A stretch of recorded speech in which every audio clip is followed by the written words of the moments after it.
I've hired a new employee this year. It never takes a leave, works 24/7. And the crazy part is, it knows my business better than half the people I've hired over the years. I've crossed over 20 crores in revenue, spent over $10,000 testing AI in my own operations, and I hired my first AI employee to run a major chunk of my business. Over the next 3 hours, this is what is going to happen. An AI is going to read 33 WhatsApp chats, build a lead sheet that a business owner never had. It's going to find 13 customers who asked to buy but never got a response. It's going to learn an entire business from one file and answer real customers in the owner's own voice. It's also going to write a proposal. In fact, it's going to write 13 proposals that would perhaps take 3-4 days for a human, and it's going to write in less than 10 minutes. It's going to chase every lead that went quiet, and all of them will happen in one evening for you. And the bigger part for you is, every morning it'll send you a report on your email at 7 a.m. before you even wake up. And the craziest part of this is, it's going to build this business its very own app, put live on the internet.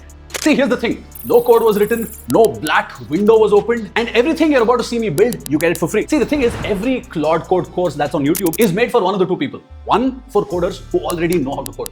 Two, for people who want to start an AI agency. And the thing is, you're neither. You're an actual business owner who runs a real business. Leads come in on WhatsApp, quotes go out, people don't respond, customers go quiet, and nobody is talking about how to use AI in your business. And this course is built exactly for you. And as far as I can tell, there's nobody who's done this. And here's what this course is actually about. It's not about studying AI or studying prompt engineering. It's actually getting AI to work inside your business, and there's a difference. And in 2 hours, you will start feeling it. And this course is structured exactly like how you hire somebody. 3 parts to it. Part 1, you hire. You get your first AI employee and you start getting it to do its first real job. Get your customer chats, customer inquiries, stuff like that. Part 2, you start training it. You teach it your business, you teach it your prices, you teach it your voice, the way you respond, the way you want it to respond, exactly like how you train any new hire, and you hand it the keys to your Gmail, keys to your Google Drive, so that it can create reports and get it back to you. Part 3 is where it gets crazy. You hand over. What that means is, it starts working while you sleep.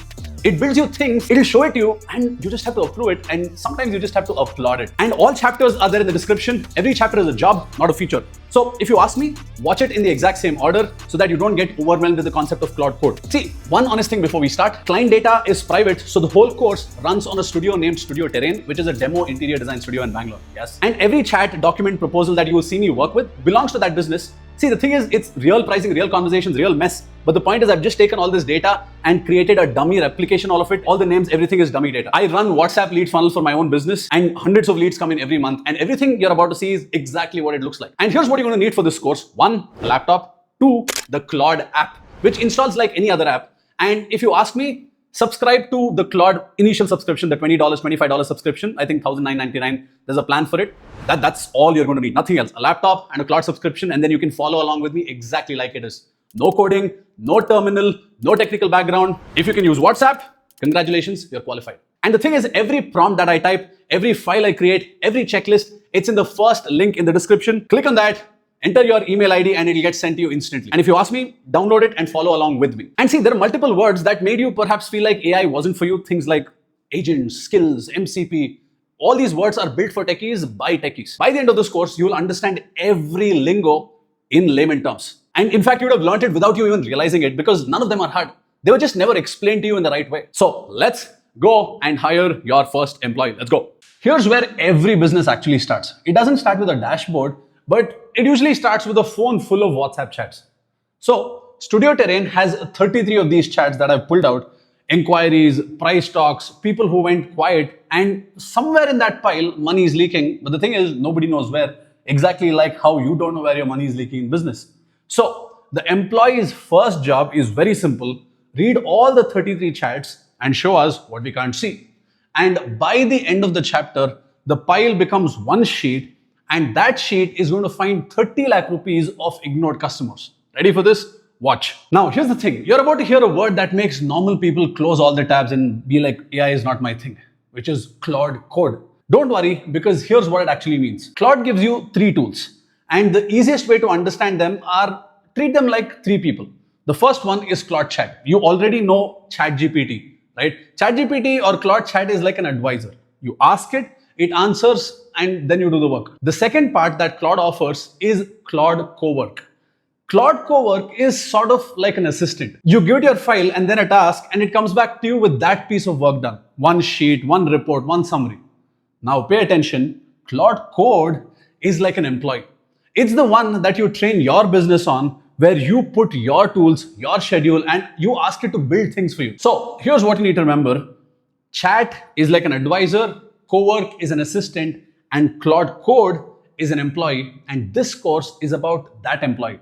Because look at where we are going to be going. By the end of the course, it will have learned your entire business. It would have connected with the tools that you already use. It would have worked while you sleep, and it would have built you an app that's live on the internet. That is what we're going to be doing in this course. See, an advisor can't do that. An assistant maybe will do one task, but an employee is the one that stays and keeps getting better and better. Later in the chapter, I'll tell you, or I'll give you a simple rule on where to use what. But for now, let's hire the employee and let's go find that money. Let me quickly show you how you can download this. For this, a couple of things that you're going to need. You're going to go to Google and you're going to type Claude Code desktop app, and you come to this page where it says get started, and you have a couple of options: download for Mac, download for Windows. So based on whichever PC you use, go ahead and download that. And I've already downloaded it, so I'll just wait for you to download it. So hit the pause button, go download it and come back. Once you download it, you're going to have to log in.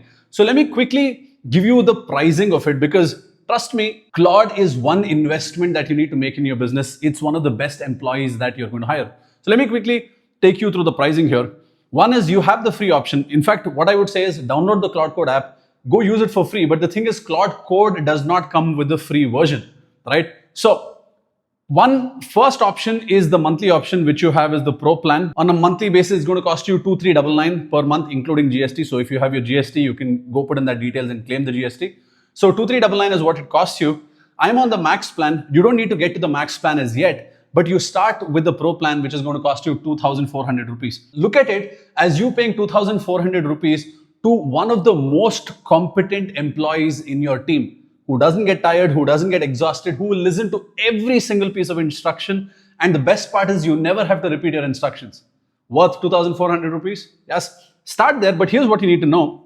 See, with the 2,400 rupee plan, there is going to be limitations on how much you can use it. There's going to be no cap on what you can do with it, but there is going to be a limitation on how much you can use it. So if you see yourself hitting the limit very often, that's when you go from the Pro plan to the max plan. And even then, when you're paying 11,000 rupees, 11,999, it is definitely worth it. So you can go ahead and make a decision. Now, once you're done downloading and once you've logged in, you should come to a page like this, right? So this is a paid plan, like I told you.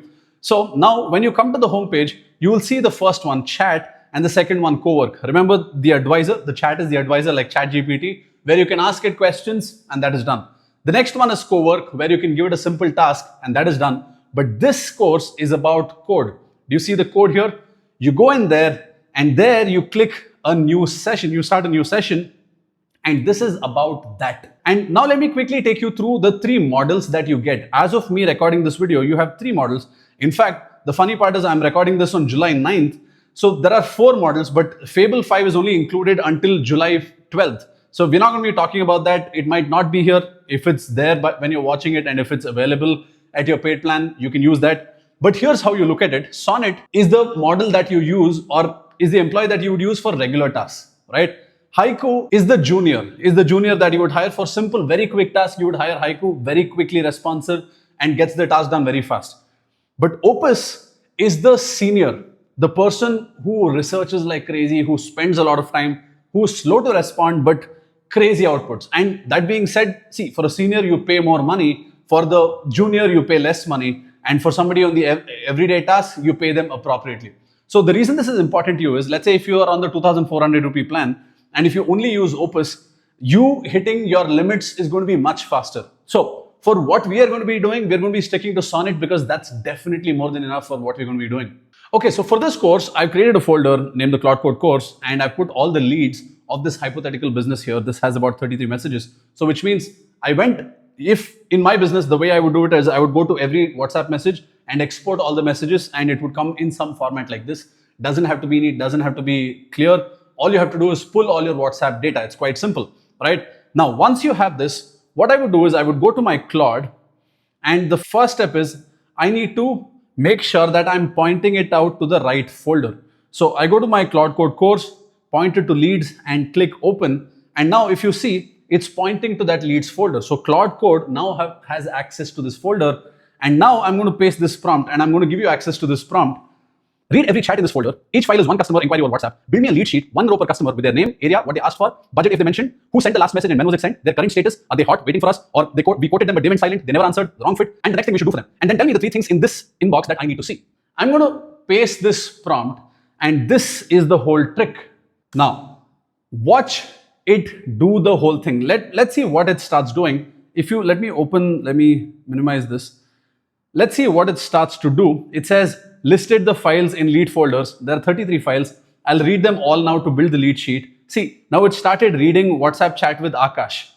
So it's reading one person at a time. It started reading Anand, Ananya. So you see, it's reading all of their messages. It's reading Sandeep. Do you see, one at a time, it starts reading every single person's messages.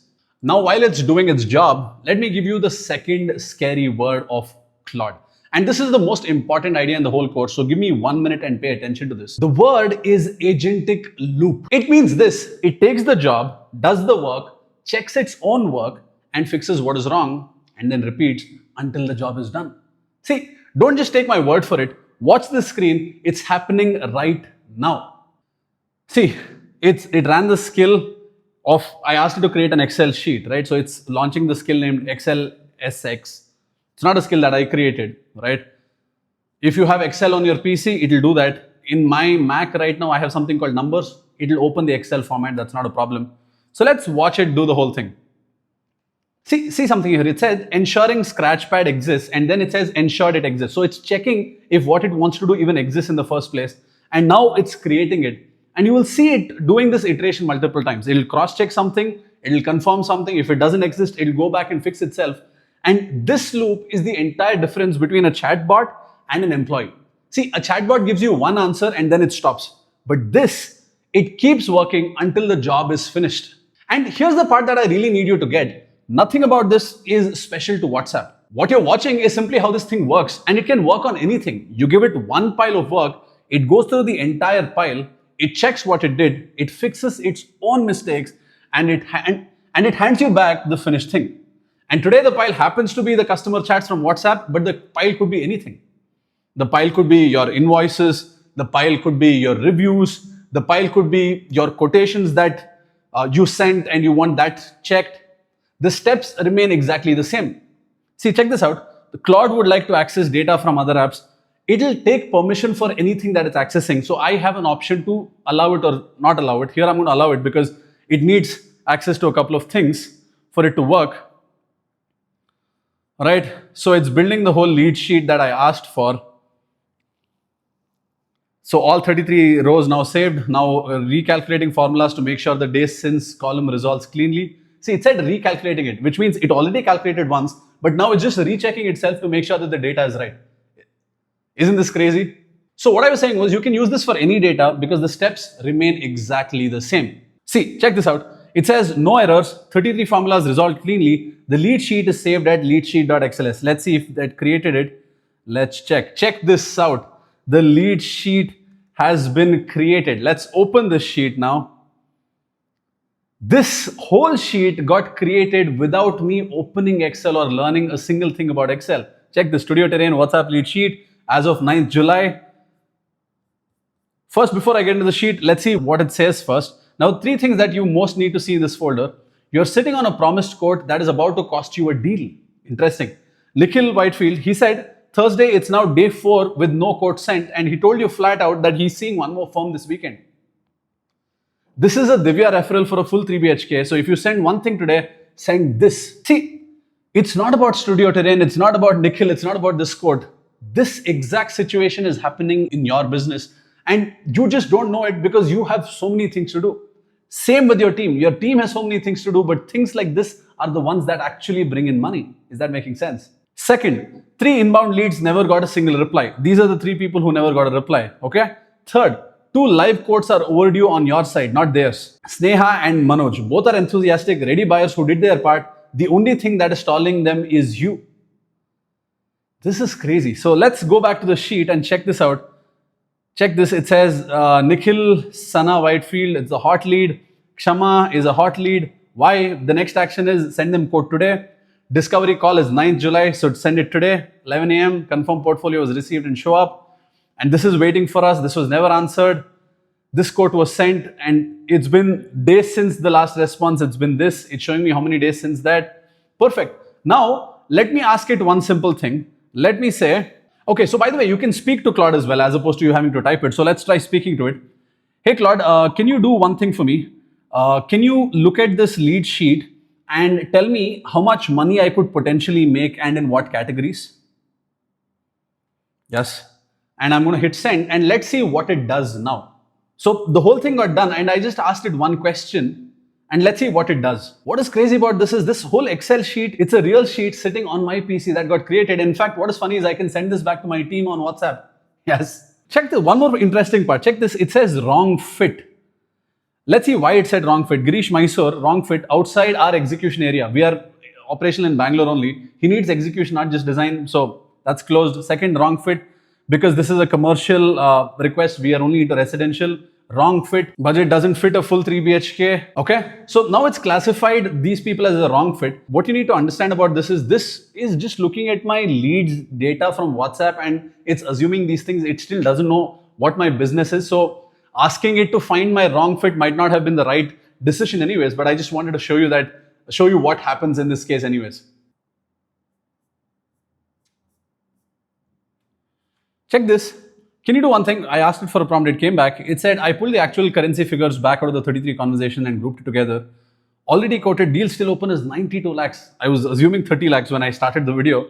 These are formal numbers you sent in writing on leads that haven't closed or died yet. See, this is all the quoted value, right? Reality check.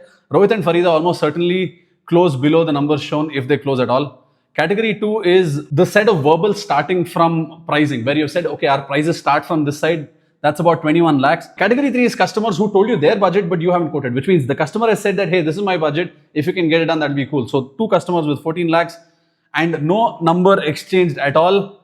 And it's given an estimate based on 14 leads. It's saying that 110 lakhs is left there, which is crazy. So now let's say, can you please add this to the lead sheet? So which means I'm expecting it to take this data and put this in my Excel sheet, because maybe I can go to my team and say, hey, we are sitting on 1.5 crores. What are we doing about this, right? So that is what this is supposed to do. Let's see what it does. See, here's one thing that you need to understand, and this might be one of the most useful parts or useful habits in the whole course.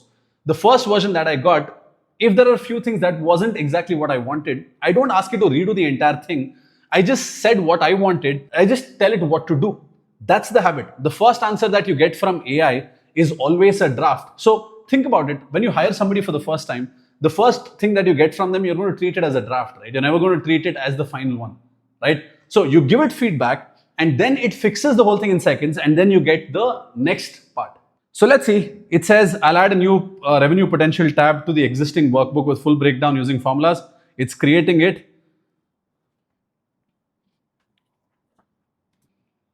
It's creating it. It's adding the revenue tab. And for each of it, you will see how much time it takes. And by the way, see, if you were to do this on your own, it would take you so much time. And the thing about AI or an AI employee is you can give it a task and it will get it done for you while you're not even watching it. And in fact, towards the end of this course, you will see how you can perhaps go to bed and you can wake up in the morning with tasks done for you. We're just getting started here. If you watch the entire course, I can tell you this is going to be the most fruitful investment in your entire life. So see, it says recalculated the formulas. Let's check this. Added revenues, recalculated formulas across both sheets, and it's checking for errors. Remember, I told you that's the agentic loop. It'll cross-check and it'll see if there are errors. Spot check the computed summary values, added the revenue. So let's go check. It's supposed to have a summary block at the top, okay? Full detailed tables below for each category. All totals as live formulas. So let's go check it now. Let's open the lead sheet now. Again, and let's see. Okay. Oh, check this. It's created a tab on top. That's pretty cool. Revenue potential. See this. 3 categories. Already quoted, deal still open, verbal stating price, no formal quote, customer stated the budget, no number exchange, wrong fit. Check this. This is the whole thing. My God. It's created, it's told you all the people based on the categories, based category 1, category 2, category 3, category 4. Isn't this simply amazing? At the start of this chapter, I told you that this sheet would find 30 lakh rupees of ignored customers. It's found so much more. The point that you need to understand is, in this particular business, people messaged asking for a price, but they never heard back. Not a no, nothing, no messages at all. But this is the part that you need to understand. Nobody in the business is being lazy. It's just that no human being can keep up with 33 simultaneous conversations in their head. This is not a people problem. This is just what happens when the business is growing, and most businesses lose money that's actually there on their table. So let me ask you the uncomfortable question. How much money do you think is sitting in your WhatsApp right now?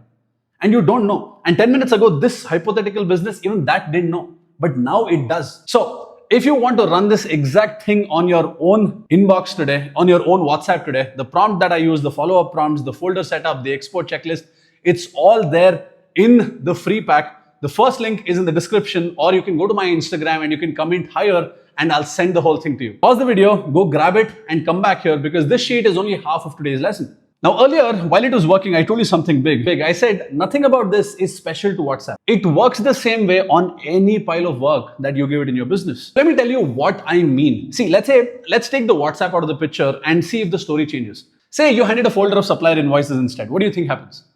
Exactly what you just watched is what is going to happen. It goes through every single invoice one by one, and it'll put together one summary of what you owe, to who do you owe it, and the whole thing comes to you, and suddenly you have full clarity on your finances.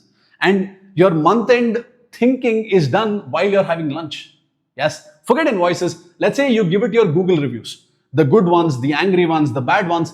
It reads every single review and it tells you what customers keep praising, which means what you need to do more of. It also gives you what you're doing wrong, and it also tells you what you need to fix immediately. Or the one thing that every founder will feel, give it your bank statement. Give it your bank statement for the last 3 months. It'll go through every single line and tells you exactly where the money went. It'll also flag the payments that you're making for the things that you maybe stopped using months ago. The pile keeps changing. It can be WhatsApp, invoices, customer reviews. The way it works, that remains the same. So the real thing that you learned today is not that AI can read WhatsApp chats. It is that there is information lying around all over your business, and you need to pick one pile of information and you need to give it one instruction in simple English, and you get back finished work that you can make decisions on. And that is what you need to do as a business owner. This is what having an AI employee does to you. And WhatsApp was just its first day of work. Also, earlier in the chapter, I promised you one rule on when to use the chat, cowork, and the advisor. Right? Let me explain that to you. Before you start any piece of work, ask yourself one question. What does this job end in? Some jobs end in an answer. Should I raise my prices? What do I say to this angry customer? Is this contract okay for me to sign? For these things, this is where you use chat. You talk, it talks back, you think together, that's your advisor. Now, some jobs end in a document. You take these files and make me an expense sheet. Or read these 3 quotations and tell me which one is the best. For these, co-work works good. You hand over the files, you come back and the document is ready for you. That is your assistant. Now, some jobs end in something that runs permanently. Not a document that you read once, but something that becomes a part of your business. Something like a report that shows up every single morning on its own without you doing anything. Or a follow-up system for your leads without you interfering. Or an app that you can build for your customers to actually use. For these, that's where you use Claude Code, and that's your employee. So now you might be wondering, if Cowork can actually work with files, why is this whole course on Claude Code? First, let me show you. Let me go to Claude Cowork and let me point it to the same folder. Leads. It'll open the leads. I won't take the lead sheet here, but I'll give it all the things. I'll say open. The first thing you'll see is you can add a most of 20 attachments to a message. Please select fewer attachments. When it comes to the difference, the first difference is the limitation that Claude Cowork has. But the bigger thing is Claude Code is the one that you can actually train. You teach it your business one time, and from that point onwards, it does everything, knowing about your prices, your customers, the way you talk, everything. That is the beauty of Claude Code. And if you ask me, I never use Claude Cowork, I only use Claude Code. And that's exactly what we're going to be doing for the rest of the course. We'll teach it the business, we'll connect it with the tools that you already use, we'll put it on a schedule that you follow, and at the end, we'll even get it to build an app that you can use.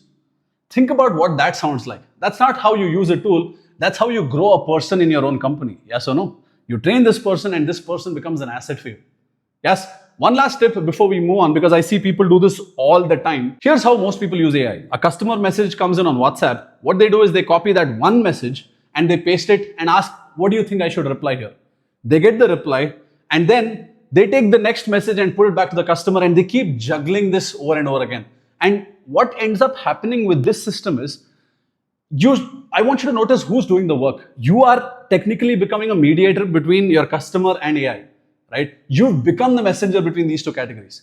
Today, we did the opposite. We just got all the data and we got AI to look through all of it at once. Now you might be thinking, Swastik, but we are still the ones who are going to be replying. Yes, we are the ones who are going to be replying, but what you need to understand is you can set up things. Remember, in the end, I told you that I'll show you how to build an app. You can even build it to an extent where AI itself goes and replies to your customer to completion. I want you to break the habit of doing one thing at a time. So don't feed it one message at a time. Give it the entire pile. I want you to build that habit. See, at the end of the day, you need to understand it's the same AI inside all the tools. It's the same AI inside your Claude chat. It's the same AI in Cowork, and it's the same AI in code. But what changes is that what you're asking it for. Sometimes you just need an answer. You just directly go to chat and ask for it. Sometimes you need a document done. But sometimes you need something that keeps working and keeps running, whether you're sitting there or not.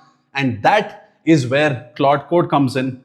And that's what I'm going to be teaching you through the entire course. Now, before we move on, look at what actually happened today. You gave an employee a folder, one instruction in plain English, and it came back to you and it showed you so much money that the business didn't even know it was losing. That exactly is what delegation is. You say the job in plain English and you let it work, and that's the foundation the whole course is built on. One more thing before we move on. Everything this bot did, it did it knowing nothing about the business. It hasn't seen the price list. It doesn't know how the business responds. It doesn't know about the customers. It doesn't know about you.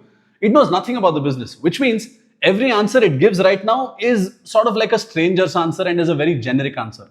But in the next chapter, we're going to be fixing that, where we're going to teach it the business. You'll see how it starts sounding the way your business is supposed to sound. And that's what you're supposed to do with the agent. Yes? So let's go. At the end of the last chapter, I told you something uncomfortable. Everything that this AI employee did, the sheet, finding all the money, all of it, it did knowing nothing about the business, which means every answer that it gave right now is quite literally a stranger's answer. In this chapter, our primary objective is to fix that. Right? We're going to fix this once, and I'm going to prove it to you that it's worked with one question asked 2 times. I'll ask the AI employee a real customer question right now before we teach it anything. And then we'll spend about 15-20 minutes teaching it about this business, the studio terrain. You can do this for your business. And at the end, I'll ask the same question again, word for word, and we will see the change in the response. And when you see the 2 replies side by side, you'll understand exactly why you can't just hand your entire business to a stranger, no matter how smart he or she is. And you'll know exactly how to fix it today. Ready for this? Okay, so you remember the lead sheet that got created the last time? So everything is the same. So we just continue from here. So let me ask this question. Let's say a customer just replied to our quotation on WhatsApp. We like the design, but 10 lakhs is too much for us. We can do 8.5 lakhs. If that works, we'll confirm this week. Reply the draft that I should send. I'm going to be sending this prompt, all right? Now check this. It said before I draft the prompt, I need to know your actual move. What's your actual flexibility on the price for this deal? Can go to 8.5 lakhs. The floor is above 8.5 lakhs. 10 lakh is already tight, can't move much, right? Let's say I choose 10 lakh is already tight, can't move much. Now the bigger point that I'm trying to tell you here is, now let's say you have 33 such messages, and every time you come in and you paste this, it's going to keep asking you these questions, and it's going to give you option 1, option 2, and you having to do this so many times, you're just going to spend all your life replying to customers. It just takes back to the same situation that you landed up in, right? And that's what we are trying to solve today. But let's just quickly finish this. So let's just say option A for now. I'm going to lock in option A. Option A, where we lock in 10 lakhs with 50% advance and the balance split over 2 milestones. And it's going to give you a generic response where all it knows is that you are locked in or 10 lakhs. See, it says, thank you so much for the kind words. On the pricing, 10 lakhs is actually already tight for the scope. So there isn't much room to bring it down further. What I can do is make it easier for your side, lock in 10 lakhs with 50% advance, right? So it's lighter on cash. Let me know if that works for you and we can get this confirmed this weekend. Now, this is not a bad response. What I'm trying to tell you is this is perhaps not your rule. And the thing is, this stranger doesn't know what your rule is. Is that making sense to you? And what you need to understand is, maybe the next time it might not even ask you a question, it might directly assume something and give you a response. What I'm essentially trying to tell you is, if you have to run a business, it's not going to happen on guesswork like this, nor is it going to happen where this new employee keeps coming and questioning you every single time. Nothing goes ahead in your business. What you need to do is, we need to fix that, and that is exactly what we are going to be building right now. So a new chapter comes with a new scary word, Claude.md. Now this word Claude.md, it looks like something straight out of a programmer's desk, but here's what it is. When a new person joins your business, what happens on day one? Somebody sits them down and they tell them exactly how things work here. Yes, what we sell, what we charge, how we talk to customers, and a few things that we are never going to do. And the thing is, good businesses write them down once and they hand it over to the new hire, and the hire is expected to look at that document, and that's called the induction document. And the Claude.md is exactly that. That induction document for your AI employee, written in plain English, put in the same folder as everything else, and written once. Now you might be wondering, why does it have to be a file? It just asked me those questions once, right? I've told it once, why doesn't it remember it? And this is the part that confuses everybody about AI. So pay attention to this. For your AI employee, every chat is sort of like one working day. When you close the chat that day, the day is over. It goes home, and whatever it learned that day, it forgets. You open a new chat tomorrow and you get a fresh stranger. For example, see, this is a WhatsApp negotiation reply where we have agreed on 10 lakhs. Now, if I come to my screen and let's say I open a new session, it's still pointing to the same leads folder. If I give the same prompt, a customer just replied to our quotation, we like the design, but 10 lakhs is too much for us. We can do 8.5 lakhs. If that works, we'll confirm this week, draft the reply. The same prompt that I gave it the last time. Let's see what happens. Check this out. It says, I don't have the details. So how do you want to respond to this? So it's asking the same thing all over again. So what I'm trying to tell you is, one chat is equal to one single day. Now, I've gone back to my previous chat to continue on that conversation from there itself. But you get the point, right? So every new chat, it's like a brand new day, and the AI's memory gets wiped out. And that is why it feels like you have to keep explaining your business to it again and again and again. And most people are doing this. From today, you stop doing this. It's not just about a new chat wiping its entire memory. Inside the same chat as well, there's only so much that it can hold into its head at one time. Don't worry about that for now. We'll get into that later, maybe towards the end of the course, where I talk to you about limits and things like that. But what I'm trying to tell you is, you need to create a file and you need to put it in the folder, and that always stays. And the way it works is, every time you call a chat, every time you start a new chat, it will automatically read that file before it does anything. So which means new chat, new day, but it always reads that document about your business every time before it answers your chat. That is the entire concept. So if you write down your business once, it reads it every single time. So let's build that. See, if you already have anything written down, that's your price list, your brochure, your old quotations, get all of that and perhaps drop it into the folder. Or otherwise, one of the easiest ways to do this, in fact, the way I would like you to do this, is I would like you to ask AI to interview you about your business, and then it will create this document, right? Because for most founders, the business lives in their head and it's not documented so much. And I'm assuming that this could be very well the case for you as well. Ask it to interview you about your business, and then let Claude go ahead and interview you. You just keep answering it. Like I told you, you can use the voice option to just speak it out. It'll ask a question, you can speak it out, and that's the entire thing. So let me pull out the interview prompt, which you will also get. The link is in the description. You can go grab the interview prompt as well. So what we'll do is, I'll open a new session and let me paste the prompt here. Interview me about my business, one question at a time, so you can work for me properly. I want you to learn what we sell, our prices, who our customers are, who they're not, how we talk to the customers, how our process runs step by step, and our rules, especially the things that we never do.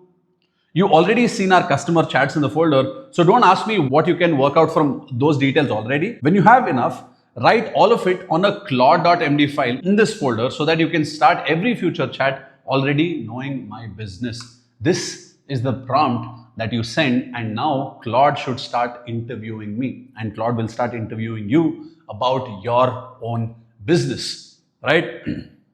See, first it says, let me, and it's asking me for permission every single time. First it said, let me skim through a few chats to see if I can what I can already work out so that I don't waste your time. So which means it's going to read through your chats and it's going to grab some data from there already, which is pretty crazy, right?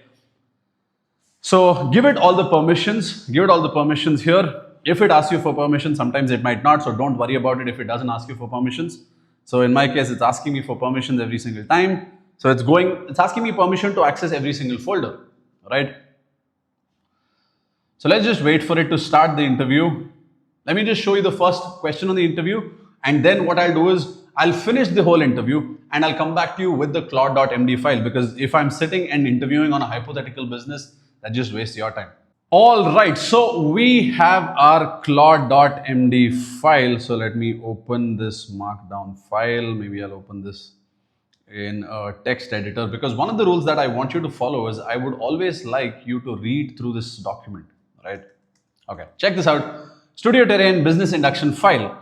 I work for Studio Terrain, a 6% interior design studio. Our rules are this: never discount the design fee, never start the next stage of work until the current stage payment is in, never promise a date faster. These are all the rules of this particular studio. What we sell and what it costs. 2 BHKs starts at this price, 3 BHK starts at 10 lakhs, design only starts at 250 rupees per square feet. All of these are our rules. Who are our customers, how we talk to customers, how our home runs, common pushbacks. See, by the way, this is a very simplified version because this is a hypothetical business, but your document might be slightly longer. That is fine, but it has to be in one document, and keep it as crisp as you possibly want, because this AI employee, before it answers every question, has to read through that document every single time. So if your document is very, very long, it might end up missing a few details. So pay attention to that as well. Now, here's what we're going to do. I'm going to start a new session. And let me just ask, what do we charge for a 2 BHK? Now, I'm assuming that this is going to know the data. It's supposed to know what we do because there is a Claude.md. Check this out. 2 BHK full interiors starts at 6.5 lakhs. Let me just confirm with the Claude.md file. Check this, 2 BHK full interior, design starts at 6.5 lakhs. This is something that we have stated, so which means it has access to that file now. Now here's what I'm going to do. I'm going to paste the same prompt that I pasted at the beginning before we trained it. So let's see how it responds. A customer just replied to our quotation. We like the designs, but 10 lakhs is too much. Check this out. It says, it didn't ask me any questions this time. Here's the draft. Thank you for the kind words. I totally understand 8.5 lakhs is where your comfort is. Honestly, the 10 lakh reflects the actual scope. So it's not a number that we can cut. What we can do is face the work so it's easier on your cash flow. See, before it asked me every single time what the price should be, how it should be, and how it should answer. Now it's directly going to the point because inside the Claude.md, we've stated that never discount the design. We have stated that as a rule. Now look at what just happened, because this is the part that got me when I first tried it out. It's very exciting. See, when we tried this exact same message, it was a stranger that time where it knew nothing about the business. It started asking me questions on, okay, how do you want to deal with it? Do you want to hold on to the price? Do you want to drop it? And it couldn't reply to me without interrogating me first. And it would be impossible for me to handle 33 messages. And here's the thing that you need to know. If I'd asked it the same question 10 times without giving this data, it would have taken 10 different guesses. Some days it will stop me and question me. Some days it will directly assume, because that's exactly what a stranger can do, right? Now, same AI, same customer, same message. The only thing that changed in between was that one file, which is the Claude.md, which is the induction file. Now, this file holds the price, this file holds the rules, and this file holds the tone. And you ask it again tomorrow, day after tomorrow, start a brand new chat, change the words, the rules always remain, and it will always give you the right response. Because now it's not guessing anymore, it's reading what we wrote down. Now see, here's what you need to understand. Your business has rules, and think about where they came from. Most of the rules exist because something went wrong once, right? You made a mistake once and you said, you know what, never again am I making this mistake again. And you told yourself that this is going to be a rule from this point onwards. But the point is, this rule only exists in your head. But the problem is, these lessons, these rules only exist in the founder's head. And the day you're traveling, the day you're tired, or the day when somebody else is answering the phone, the lesson doesn't exist and things go wrong. And that's exactly the day where the price gets dropped, the discounts get given, and things go out of control, right?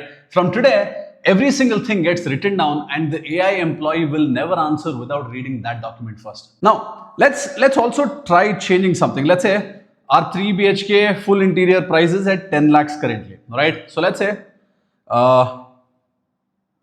our 3 BHK interior price has gone from 10 lakhs to 12 lakhs. That's how much we start with right now. Can you remember this and make this a rule going forward, please? So let me give this prompt. And my expectation is it's editing the Claude.md exactly as expected. Check this. It first edited. It says failed to edit, but then it somehow managed to fix itself. It says read Claude.md, edited Claude.md. Let's go back to the document. Let's open Claude.md now again. And let's see if it's made this change. Let's see if it's made the change. Check this out. 3 BHK full interior design starts at 12 lakhs. That is how you stay relevant in your business. Your business keeps changing. You say it once in plain English and then you ask the document to update it. It's a habit that you build, right? In the prompt, I said, can you please make this a rule going forward? That's all I said, and it changed the rule. It's not just when you want to change something. Whenever there is a possibility that you're talking to this AI employee and you realize it's getting something wrong, you just don't correct it and move on. You correct it and you say that I want you to make this a rule going forward, and it will go back and save it. And the engineer who created Claude Code says this is exactly how he uses the system, where anytime there is an error, anytime he wants something changed, he goes and makes that a rule. And again, one more time, there is one thing that I want to tell you. I want you to read your induction file yourself once from the top to the bottom, the whole file. Because from now on, every time this AI employee is going to go to that file and answer your questions. So if the file itself is wrong, that mistake is going to show up in every single answer, right? And the worst part is AI will sound so confident that sometimes you start believing it. So make sure you go through the entire document, because this is very, very important. So before you trust this new employee's output, I want you to go through the whole thing once. And like I told you, keep the whole document short and crisp, because the AI needs to read this document every single time. When the file is short and clear, it follows it properly. But if it grows to a 50-page company document or a company manual, things start getting missed. So keep it to one page. You might be wondering, Swastik, there's so many more structures, so many more rules. How do I keep everything in one document? We will get to that. We're just getting started on training the employee. This is the employee's day one, and this is the induction document, right? Now let's take the studio out for a minute, because this chapter was never about interior design or this hypothetical company. See, whatever business you run, your induction file needs to answer 5 questions. Question number 1, what do you sell and what does it cost you? Put in real numbers, real rupees, and include things that you charge extra for. That's question 1. Question number 2, who's your customer? And just as important to that, who is not your customer? Because every business gets inquiries that it should simply say no to. So write down how to spot these people as well. Question 3, how do you talk to your customers? Are you formal or are you friendly? Do you send like short messages or long detailed ones? And whatever your style is, just write it down properly. Maybe if you don't know what your style is, paste a few of your messages and ask it to get your style from your messages, because AI will do that for you. Question 4, how does your work happen? Step by step by step. When someone pays you, what is the first thing that happens to them? Then the next thing and the next thing. What are the steps? And 5, what are your rules? The things that you always do and the things that you never do. And pay attention, the 5th one is the one that people skip. And if you ask me, it's the most valuable part of the whole file. Think about your own rules for a second. And this 5th one is the one that most people skip. And if you ask me, that's the most valuable part of the entire file. See, think about your own rules for a second. Maybe it's never start work before the advance comes in. Or never promise a date that the team has not confirmed. Now, whatever your rule is, you need to put all of that, because when you put it and you write it down, put your rules at the top of the document. So let me come back to Claude.md. Check this. Our rules, read this first, that is the top of the document. Anyways, you answer these 5 questions once, and from then on, everything that the employee does is based on these answers. When we built this whole lead sheet, it was built knowing nothing about the business, and it still found so much money. Now imagine the same sheet built after it knows about the business. Now imagine the same sheet after it knows about the business. Now it will know who to mark as warm, who to mark as hot, who to discard, because now it's the same employee, but this employee is not a stranger anymore. It knows the business and it knows how the business functions, right? So here's the one thing that I want you to remember from this chapter. Every AI answer that you've ever hated, the general ones, the ones that sound like this could be from any company, that was not bad AI. It was just missing one file, and now you know how to fix it. Yes, one interview for about 25-30 minutes, and you only do this once in your life, maybe, or once in a year at max. In the last chapter, you hired your first employee, and today you did the induction. But there's one more thing that the employee is still not done. It has read all the chats, It has built the sheet, it's learned the business, but it hasn't spoken to a customer yet, which means it's not drafted the responses, nothing, none of that is created, right? The money that's been sitting in all these leads, for you to get it, you have to go respond to these people, right? So that's exactly what we are going to do in the next chapter, where you get the AI to create all the messages in your style, all of it at once. You will see me leave the PC, go grab a cup of coffee and come back, and my AI would have created all the messages and kept it ready for me, and I'll show you exactly how to do that. And here's the thing, the first time you watch something like that happen, something changes in your head. You stop feeling like you're using a tool like ChatGPT or Claude, and you feel like somebody is working for you. And when it happened to me for the first time, a lot of things changed for me, and I'm excited for that to happen to you, and that's what we do in the next chapter. Yes, let's go. Okay, so at the end of the last chapter, I made you a promise that might have sounded a little bit weird to you. I said that I was going to hand this employee a pile of customer messages, and then I'll go get up and make myself a cup of coffee. In this chapter, I keep that promise exactly the way I said it. Yes. And I want to be clear about this. I'll tell you why this matters. It's not so much about the coffee. See, until now, everything that this employee has done, you and I sat here and we watched the whole thing happen, right? So today, for the first time, it starts working alone. Real customers, real questions, real prices, and nobody is going to be at the desk. Now, by the end of the chapter, every customer who's still waiting on the studio will have a reply that is ready to send, and most of them will get written while I'm out of this room, okay? So let's go. So this is the lead sheet that we built long ago. And all of this, if you look at it, it says waiting on us, never answered, waiting on us. So most of these messages are waiting on us, or it's never been answered. Yes. So we need to step up and we need to make this happen. And here's the thing, this is the exact same situation in your business as well, right? So many things waiting on you, or it's never been answered. And this is the point where you're losing all the money. And look at this, I can at least count on like about 10, 12 rows of people who we've never answered on. And check this, there's one client named Shalini, the message says, she messaged twice and even asked, is this the right number for Studio Terrain? And we have to reply to this immediately because this is very unprofessional. And the crazy part is this is a referral, which means this could bring us money tomorrow. See, this is a hypothetical studio, but this is a very real situation in your business. That's what I want you to get here. And see, here's the thing, just like every other business, nobody is lazy here. People are there, but they're all maxed out. The problem with replying is every single time you have to think of the right price, the right tone, and you have to actually sit down and do the work. But the problem is that time never comes because you think that I'll do this by the end of the day, but what ends up happening is at the end of the day, you're exhausted and you think that, okay, let me do this tomorrow. This is where a referral like Shalini here ends up getting ignored for over 10 days. And this is happening in your business. And this is the day we end this situation. Yes. So here's what we're going to be doing about this. So these are customer conversations. So there's real money in them. So think about how you would handle this with a new person who's just joined in. Yes. You wouldn't say, go ahead and reply to all of them, right? What you would say is, go ahead and create a draft message for every single person and then come back and show it to me. Maybe you will also tell this hire saying, you know what, before you even draft the message, give me a plan on how you're going to respond to each one of them. Tell me the exact steps that you're going to follow. I will correct you on the steps itself if something is to change. So which means you're going to ask for a plan first and then you're going to ask for a draft. That's exactly what we're going to do. And inside Claude, there is a setting for this. This is called the plan mode. Check this out. Do you see the option manual, accept, edits and plan? So we're going to select the plan mode. See, here's the difference. Normally you ask for something and it directly starts working on the task. In the plan mode, it's not allowed to start. It's supposed to read everything first and then it comes back and tells you what the plan is. It'll give you the exact step-by-step plan that it's going to do, but it doesn't do the work. Which means you can take a look at the plan, you can approve the plan, and once the plan is approved, then does it start doing the work. Yes, that's all the plan mode is. You see the plan, you fix anything that looks wrong, and then you tell it to go ahead and do the work, and that's where the work starts. Alright, so we have switched to the plan mode, and then I'm going to paste the prompt inside the plan mode. Alright, the prompt is, some of the customers in the inbox are still waiting to hear back from us.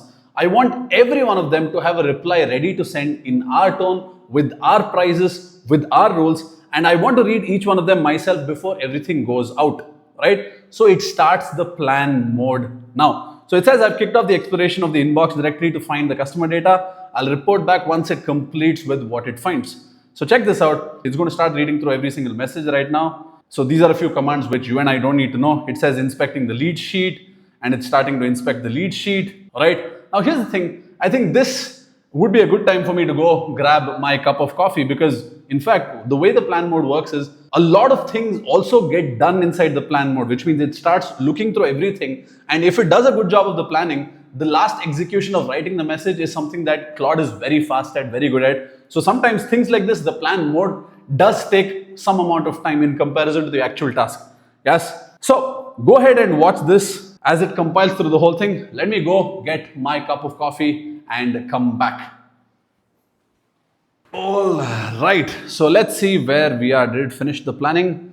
Okay, there is a question here. For these 14 draft replies, should the price actually appear in the text, or should the draft push for a call or site visit? That's very interesting. It's asking me if in the messages, should we send the price, should we tell them the price, or should we ask or push them for a call? So let's say no prices in the text. No prices in the text, make that the standing rule. Let's say that is the rule. It's still going to continue planning, which means it's still saying, now it's going to put it in the plan saying in your messages, you shouldn't send any price, which is a good rule to have, right? So let's say if you just send a price to a customer, they're just going to assume that, okay, you're very expensive without any context on why you're expensive, and they might ignore you. So the inbox has 33 lead threads, which should get a draft reply. The core 14, that's clearly waiting on us. Broader 24, including soft nudges. So for now, let's say for everybody, the broader 24, the bigger category of people, everybody should get a message. So in the plan mode, it might ask you a few questions to clarify things for you, and that's the game, right? All right. So let's see if it says one task is finished. Okay, the inbox has 33, this one. Now let's see what it's creating. Check this out. Let me open the plan. It says the plan is here. Okay, so plan is draft replies for leads still waiting to hear from us. This is the context. Leads to draft for, one is never answered or open questions or objection. Highest priority are these people. So there are about 14 people in this category. Soft nudges. Our team sent the last message, but it's stale, or customers' last words need a gentle check-in. So for example, for Akash, a portfolio has been sent. You have to check in saying, did it arrive, because there's no reply. Kavya, she said she'd call references, no update since. So these are the people that you need soft nudges. Excluded, not due, already closed, no draft needed. These are the people. And this is the part. So I think this is looking good. Approaches, read each of the 26 WhatsApp messages, which means it's going to read through all of their messages to get the exact context. Perfect. Draft reply following the Claude.md rules. Remember the induction document? Perfect. It's going to follow that. So it's going to be in warm English. Okay, no discounts, no quotes. So these are all your rules, right? Complete all 26 drafts into a single markdown file, one per section, and present the file to the user to review. Perfect. So this is the plan. Now let's say if you wanted to change something in the approach, you could just come in here and check. It says leave a comment for Claude. You can type in whatever changes you want, and you can comment and it will add to the plan. Isn't that crazy? Or if you want something removed, you can remove that from the plan. But for now, this plan is looking good. You're not going to make any changes. I'm going to say accept and auto mode. So now it's going to go into the auto mode. So I'm assuming that it's not going to come back to me with any questions. And now it is going to draft each of the replies. Like I told you, in the plan mode, the planning does take some time, because usually if you look at your own behavior, if you do a good job in planning, the task becomes so much more easier. And that's exactly what happens here as well. So check this. Now it's reading all the WhatsApp messages. Till now it hadn't read the WhatsApp messages. It was actually creating a plan, but now it's reading through everybody's WhatsApp message like it created in the plan. First step is to read out all the messages, right? So perfect. So let it read the messages. Well, for larger tasks, this is where you would go get your cup of coffee. But I got my cup of coffee much before, because the planning also does take some time. Let's say maybe in the next video, I'm going to show you how to create quotations and how, because quotation is a more specific skill. I'll talk about that later. But there you will see that, let's assume for a minute that you had to send quotations to about 24 people. That would take so much more time, right? So those are the tasks where you will see that you give it the right set of rules and you just let it do the job. It is just magical. Yes. But even this is magical the first time you do it, by the way. So let's just wait for the whole thing to get completed now. And my thought is the whole thing should complete and it should come as a document inside our leads folder, because that's the expectation. Oh, see, check this. It says the output is new file, draft replies in the same directory. So which means a new file should appear inside our leads folder once the whole task is done. It says created drafts replies. So which means the document already got created. Let's check it out. Check this out. Draft replies has been created. All right. So it says all 27 draft replies are ready, organized in 3 groups, never answered, soft nudges and closures or borderline clients.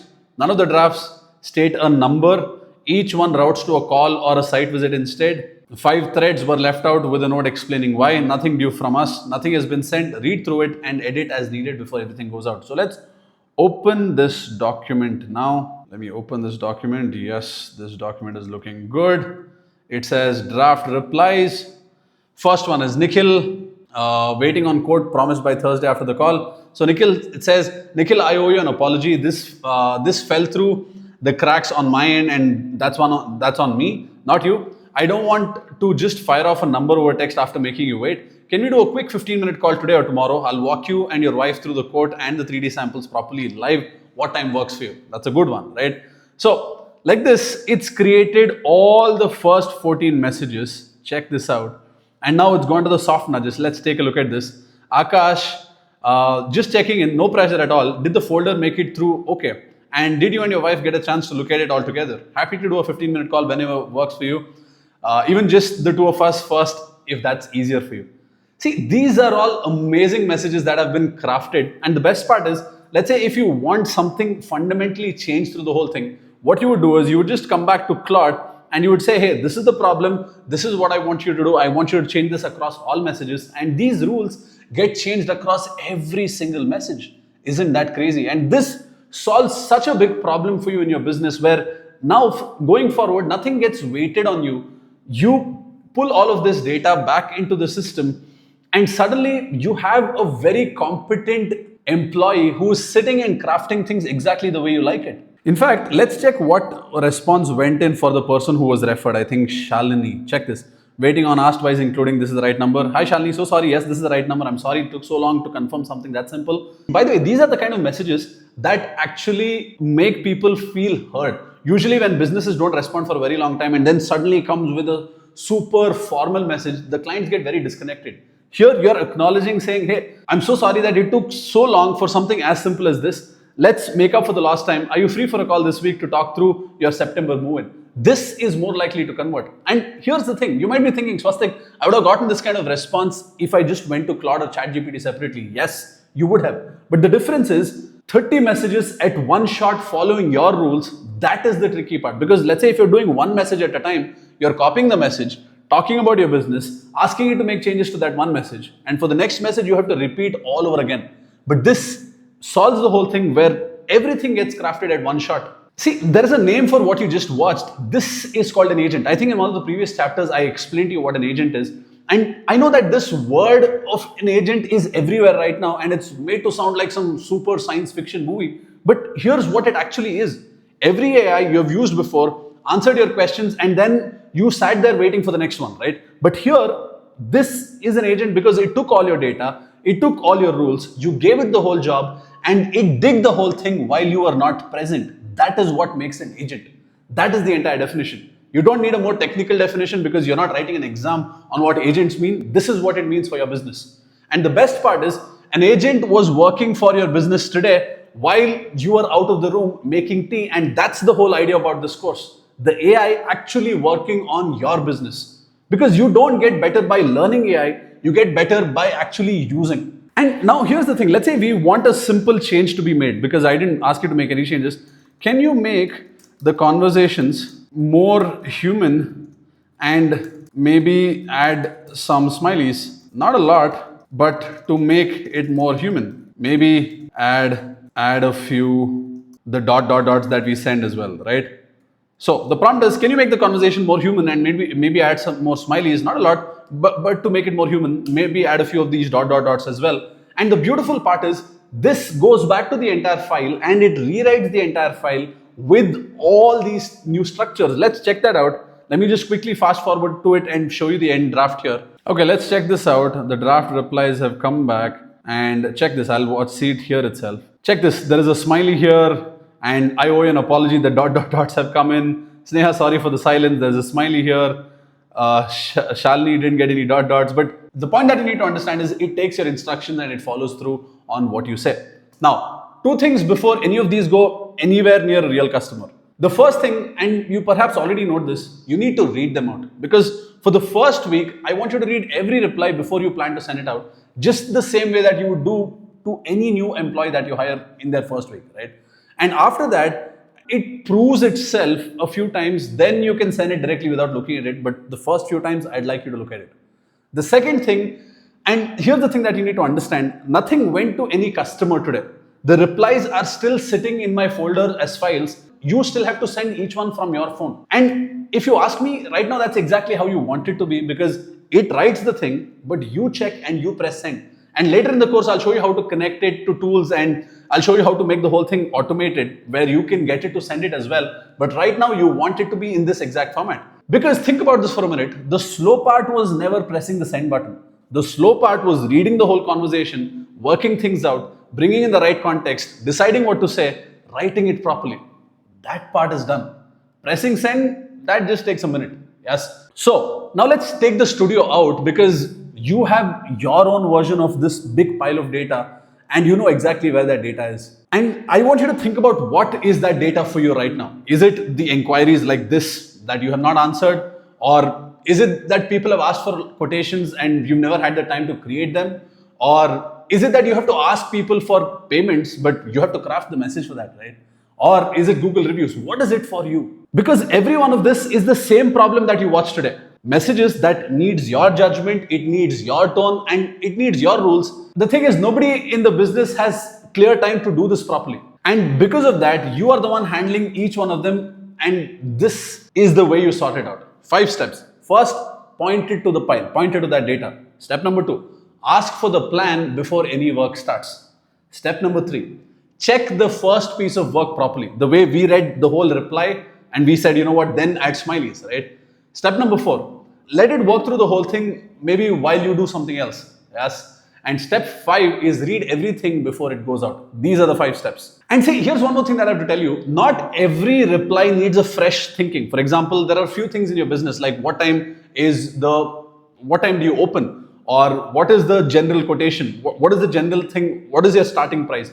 These are all FAQs, frequently asked questions, right? So what I would say is, go to Claude, ask it to interview you on the frequently asked questions, and then in your Claude.md, the induction file, make a rule, very simple rule, saying, you know what, every time I ask you to create a reply for customer queries, I want you to first go through the FAQ document.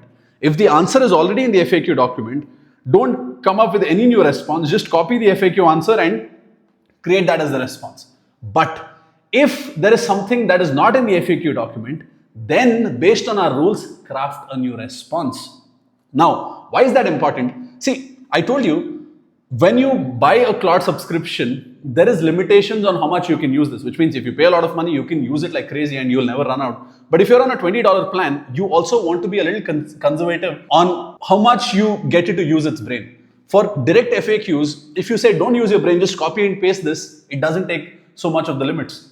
So that's one other thing that you need to optimize for, right? See, if you ask me, for me, the wow moment with AI was when I did something like this, when real work from my business, I was able to hand it off, and I was working on something else, and by the time I came back, it was done, and I felt like this is crazy. And I think if you follow the instructions from this chapter exactly as is, you will have this moment where you feel like, hey, I finally think that I can grow my business because I have another competent employee with me. That is a great feeling to have, by the way. One more thing before we close this chapter and go to the next one. See, in the responses, there are a few customers who are waiting on us to send the quotation. And we've also said your quotation is on the way, right? And the thing is, this message is so much more of an expensive message than everything else, because the quotation, people are expecting to look at your quote and they make a decision if they should pay you or not.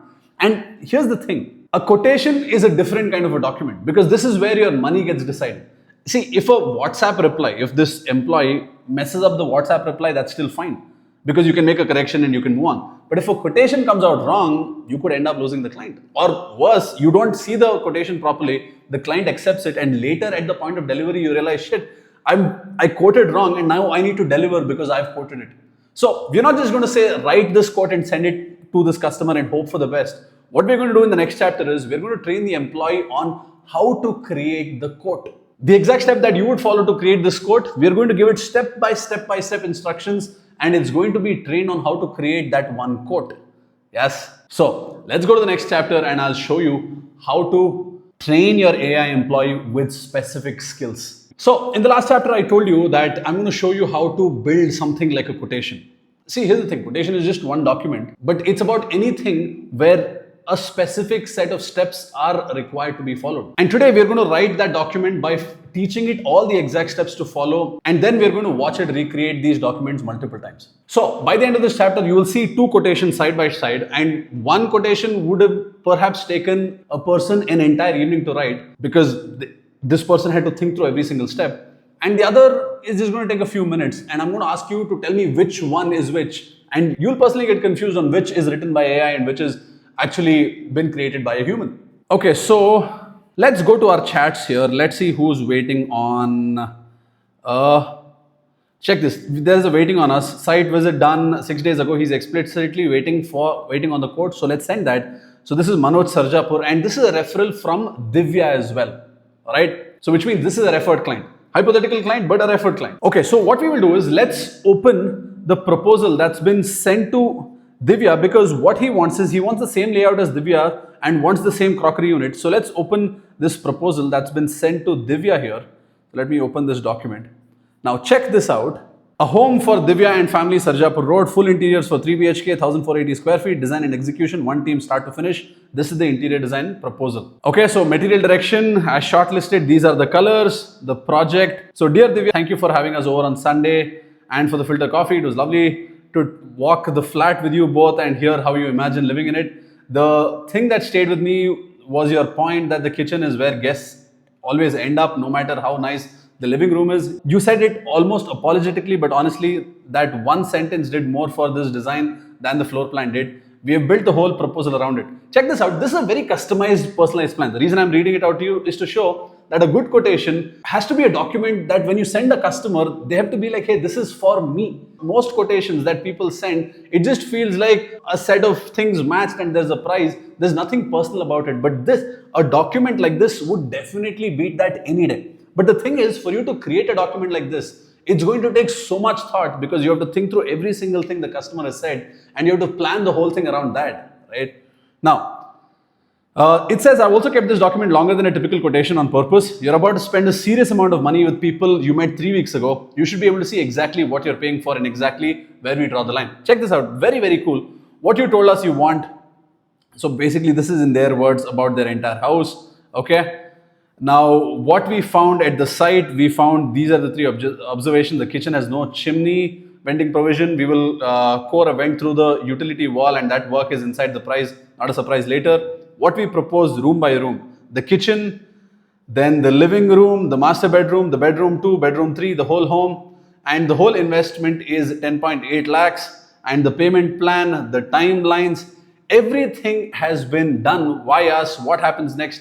This is a beautifully written quote. The point is, this takes a lot of time because everything has to be right. What the client said, the correct price, the payment stages, the timelines, and it has to sound like you more than anything else. The real problem is only one person can write this properly, and so every time a quotation has to be sent, it just gets slowed down because you are waiting on that person. It could either be you or that one person who does a good job. So why not just ask the AI employee? It sent the messages quite decently, right?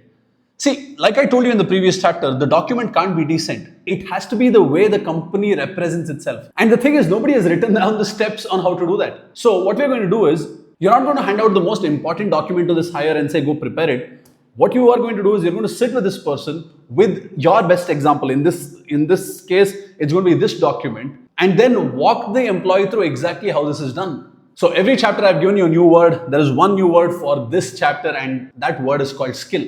And here's what it actually means. Treat a skill as a training document. It's like a manual that you would give a new hire for one specific job. That document will tell the employee what goes into the job, what is the order, and what are the things that you can never do. You make this document once, it stays saved, and from that point onwards, every time the employee is doing the job, it will follow that template exactly as is. Now, how is this different from the Claude.md, which is the induction file?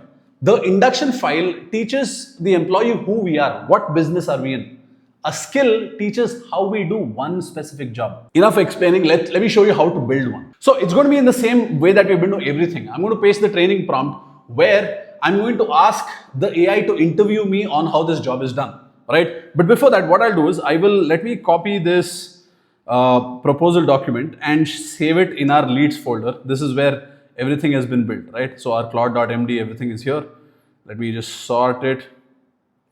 Okay, perfect. The proposal is sitting here. What I'll do is, let me paste the prompt here. I'll read the prompt. What I'll do is I'll also copy this document as a reference and I'll paste the document here as well. Just how do you copy it, paste it? In this one, it's Command C, Command V on my Mac. Control C, Control V is, you can just copy and paste it, right? Now, so let's check this. It says there's a proposal in this folder that we wrote by hand for a client, the one with Divya's name on it. Study it properly, then interview me one question at a time about how we write quotations, what goes in it, in what order, where the price comes from, what we always include, what we never do. Only ask what the proposal and our files don't already answer. Then save everything you've learned as a skill so that whenever I ask you for a quotation from now on, you follow it without me explaining anything. One more thing, a finished quotation is always a PDF built from the proposal template in this folder. So it looks exactly like the one Divya has received. All right, so let me just go through the interview very quickly. And I'm going to forward through most of the section because the interview you've seen through exactly how that is done. You need to go ahead and do this for your own business. You can pause the video and you can follow along with me. Okay, so I've gone ahead and answered a few questions and the answers were quite random, obviously. But the point is, I was just trying to build a skill here. You need to answer this right because your quotation is going to be a real quotation. So it's taken all my data. So it says, let me pull the exact layout, branding and copy from Divya's PDF so that the template matches it. So what it's going to do is it picked up a skill named the PDF to create the PDF as the entire template. So it's reading the full proposal and it's going to create a template first. It says Divya's proposal says 10% start, 30%, 40% mid execution. Claude.md says 10, 40%, 30%, 15%. So there are 5 stages, but Divya says 4 stages, which is pretty awesome, right? So it picked up on this. In our rules, it says 5, but for Divya's proposal, we've only given it 4. Which is the current? Did the schedule change or was Divya's one-off? I'll say Divya was one-off. Stick to our rules. This is the beauty of something that we did, right? Going forward, it's 15-day validity. So the point is, when you create rules like this, you might miss out on details like this, but your employee, the AI employee, is never going to miss it out. That's the beauty of this. So it's going through the actual quotation that we created first, and then it's going to create all of these pages. And here's what you need to understand. Few tools might already be installed on my PC. What this means for you is, when you are following through on these exact same instructions, it might say that something is missing and it might ask, can I go ahead and install this on your PC? Just let it install that on your PC, because these are a few tools that it will need to access to go ahead and create that PDF, go ahead and build that website and everything. So just let it go ahead and install that for you. I've already done it. So in my case, it's not asking me a few things. See, when there is something that fails, you get it in red. See, the point is, I still don't know what this means. And for you, it doesn't matter either. So now I have the full visual understanding of the entire thing. I'll build the skill with matching HTML, CSS template, and it's creating that skill. It's creating a skill directory. See, check this out. It's creating this skill named quotation generator, which means, remember I taught you about skills. So which means the quotation generator is going to have all these rules permanently. So going forward, it should just pick up the quotation generator whenever you ask it to create a quotation. So the skill has been built and tested. Here's what I set up. It says Claude skills quotation generator. So what it does is, next time you ask for a quotation, I'll pull the client's data from the leads folder, WhatsApp threads plus lead sheet, flag it if carpet area or must-haves are missing, which means if it doesn't know details about how much is the floor area and stuff, it'll flag it, and it'll go create a pricing based on the few rules that I've set. And it has created this template. So this is the template that it's going to follow. Yes. Now, superb. So this is the template. So here's what we're going to do now. Let me open a fresh chat, a new session. And what we wanted was, we wanted a quotation for which? Manoj Sarjapur, right? So I'll just copy this. So I'll say, can you create a quotation for Manoj Sarjapur? And by the way, here's the thing. This is a new chat, which means the AI technically has forgotten everything that we discussed in the previous chat, right? But the idea is, if a skill has been created, you shouldn't have to go and tell it to use the skill every time. So let's see what happens when I say, can you create a quotation for Manoj Sarjapur? Let's look at what it's doing and we will get to see if the skill has been picked up or not. Check this. I'll use the quotation generator skill for this. Let me first find Manoj's data. That's pretty awesome, right? It said that it's going to use this quotation generator skill for this particular task. I found Manoj's chat, and let me invoke the quotation generator skill which handles this exact task. Okay, the skill is running. I'll read Manoj's chat and the lead sheet to gather the inputs. Now, I don't know if in the chats there is a mention of how much square feet and stuff. It says the chat is thin, but there's a strong signal. Manoj is 2 buildings away from Divya, same layout 3 BHK. A site visit happened Thursday with Swara, the designer. Let me check the lead sheet for structured data and Divya's proposal. Okay. Budget is not stated, but the layout is identical to Divya's. So let me pull the carpet area. So see, here's the thing. It is seeing that the house is 2 rows next to Divya. So the layout is identical to Divya. So let me pull the carpet area and layout details from Divya already.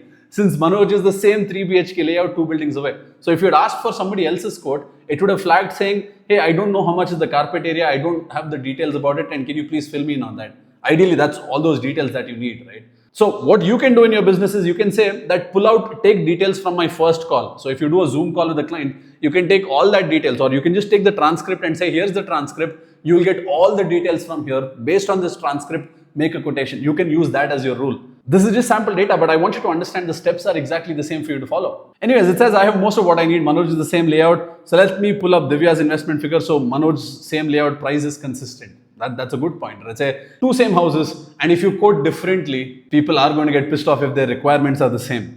So let's just allow it to go create that code. I have everything, 2 important calibrations before I build. Area and scope, Manoj is the same 3 BHK and explicitly asked for the same as Divya's plus his wife's non-negotiable crockery unit. So the brief is clear. I will not anchor to Divya's 10.8 lakh. That was an older one-off thing, 30-day validity. Per current rules, 3 BHK floor is 12 lakhs. Remember, I think in one of the first few chapters, I put a statement saying earlier the 3 BHK started from 10.5 lakhs, now it's 12 lakhs. So it's going to consider that factor. Yes, site visit, it happened 3rd July with Swara, but I have no measurement notes from it. So I'm omitting the invented site findings page rather than fabricating numbers. That drops it to 5 sheets. So it's going to eliminate that, the site finding part of the template because it doesn't exist, which is a good call. You don't want to put in false information, and it's going to build a filled proposal for you. So let's see how long this takes as well. Right now it's taken 3 minutes 53 seconds. Let it finish the whole thing and we'll get an understanding on how long it took. 4 minutes 18 seconds and it's built the PDF. 3 calls I made that you should sanity check before it goes out. First, before I look at the code, let's check what are the 3 calls it's made. I did not use Divya's 10.8 lakhs. Her proposal was older. Now we have a new rule. Okay, interesting. It stuck to our rules. Second, area is assumed and not confirmed. Nobody wrote down that Manoj's carpet area is this much. So I've assumed it considering it's the same house. I dropped the site findings page because there's no measurement data. This is pretty good, right? So it's drafting the entire thing for you and it's also telling you what you should look out for. So let's now look at the fill template. This is the design. Hi Manoj, thank you for having us over. So the same template exists. What you told us, Divya, from in your words. So see, basically these are the only words that it has. I've asked it to take it from a WhatsApp conversation. So how much will it pick up? The good news is it's not cooking stuff up. It's only picking things from the conversation because I've told it as a rule that only take things that they've stated and nothing else. What we propose is this, the crockery unit your wife asked for, right? The same crockery unit that she had asked for. This is the piece that she has already chosen, so we will build that. So 12.5 lakhs is the number, GST applicable additionally because that's a rule that I've set. All right, so this is the 5-step design timelines that I said it has to follow. See, let me put the 2 documents side by side now. This is Divya's proposal. I think this is Manoj Sarjapur. Okay, so let's just put it side by side and check this out. A home for Divya and family, a home for Manoj and family. The same structure, the same format, the same settings, everything is exactly the same. The difference is one document took 2-3 hours to create because there was a person sitting behind it and create. The other document took 4 minutes. Yes, that is the difference. And if I hadn't told you which one is which, you wouldn't even know. See, first thing is I never mentioned the skill. One line where I asked for the quotation, it found the skill itself. That is already premium job on its own. The second, look where the training comes from. We didn't write the manual. I gave it the best example and I answered a few questions on how we already work, and it wrote down the manual itself, and that's what you have to do as well. See, everything that it needed was already there in the business. The example existed because the quotations are being sent already. The answers were there in my head. The only thing that was missing so far was nobody wrote them down. And that is probably true in your business as well. Yes. Now, again, I'm going to recap this so that you don't get confused, because your employee has two kinds of documents. So don't get confused. First one is the induction file, which is the Claude.md. That is about who we are. This is what is read at the start of every working day before every job, including when it was creating this quotation, it read the Claude.md and followed the rules. Yes. The second one is a skill document. This is how we do one specific job. And that document only gets picked up when that job is called for. So if you're getting confused on Swastik, what should go into the induction document or the Claude.md and what should go in the skill, a simple reference for you is ask yourself, is this a fact about my business or is it the steps to do a particular job? If it's a fact about your business, that goes into the Claude.md or the induction document. For example, our prices start at 10 lakhs. That is a fact. So it means that would go into the Claude.md. Here's how we build the quotation. Here are the steps to follow to build a quotation. Those are steps. That goes into the skill. And remember, I was telling you, you might be worried that how can my entire business fit into one whole Claude.md, and I specifically told you keep that document under a page. You might have gotten worried back then. The thing that you need to know is the induction document only holds facts. So that is why it can be under a page. The manual for each task, that sits separately. There is one manual for every single task. So which means there is no limit on how many tasks you can get it to do. So you can have 3,000 tasks that run in your business, each of them having an individual skill file. Anytime you call that particular job, it goes, looks at that skill and follows the rules. And here's the thing, let's say if I was looking at the quotation and if I did find something that is not exactly right, I wouldn't just ask it to go fix the quotation. I would say fix this in the quotation, and I want you to remember this as a rule so that all the next quotations go exactly into this rule. So which means now the skill document gets updated, and that's a habit that I want you to pick up. Because if I just fix the code, the next document will have the same problem. But if I work on the skill, the next document also has this thing fixed. One extra step that you take and the mistake is gone forever. See, let's take the studio out of this for a minute, because this quotation is one example of a bigger pattern of work that must be done in your specific way. And that is currently living in somebody's head, probably yours. And half the reason you can't take a proper holiday is because every time something has to be done, your team comes back to you. So what is this in your business right now? Is it a quotation, or is it the proposal that you need to send after the first meeting, or the monthly updates that you need to keep giving your clients, the weekly updates you need to keep giving your clients, or the checklist before any job is handed over? Is it that? Because everything or anything that you have, you follow these exact 5 steps. Step number 1, find your best example. One good example is enough.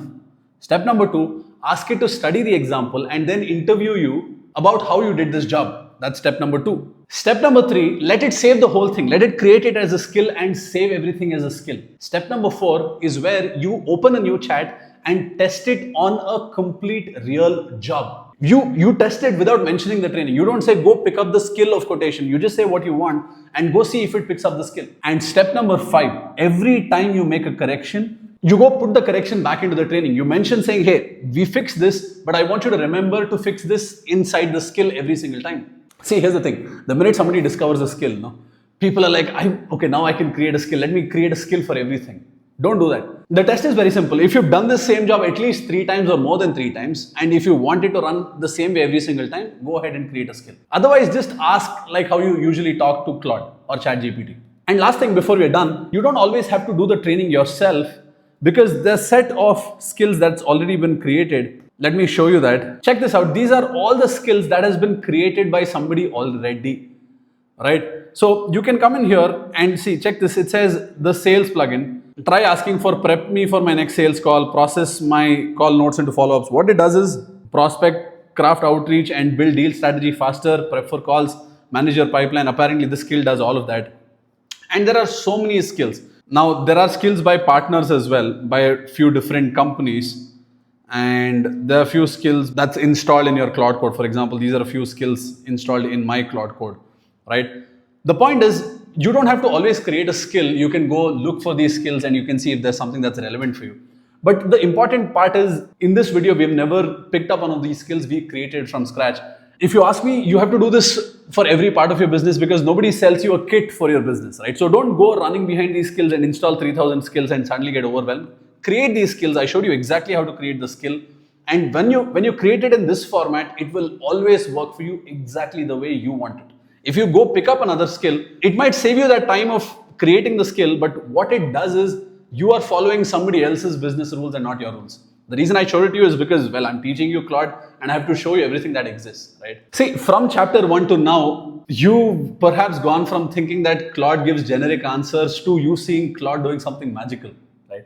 In chapter 2, you wrote down who the business is for and the generic part stopped. And today you wrote down how one specific job is done and it produced the work that you couldn't tell the difference between. What I'm trying to tell you is it was never about AI being smart enough. It's always about how you've written things down. In fact, the businesses that are getting real work out of AI are not the ones with some secret trick or using the best model or spending the most amount of money.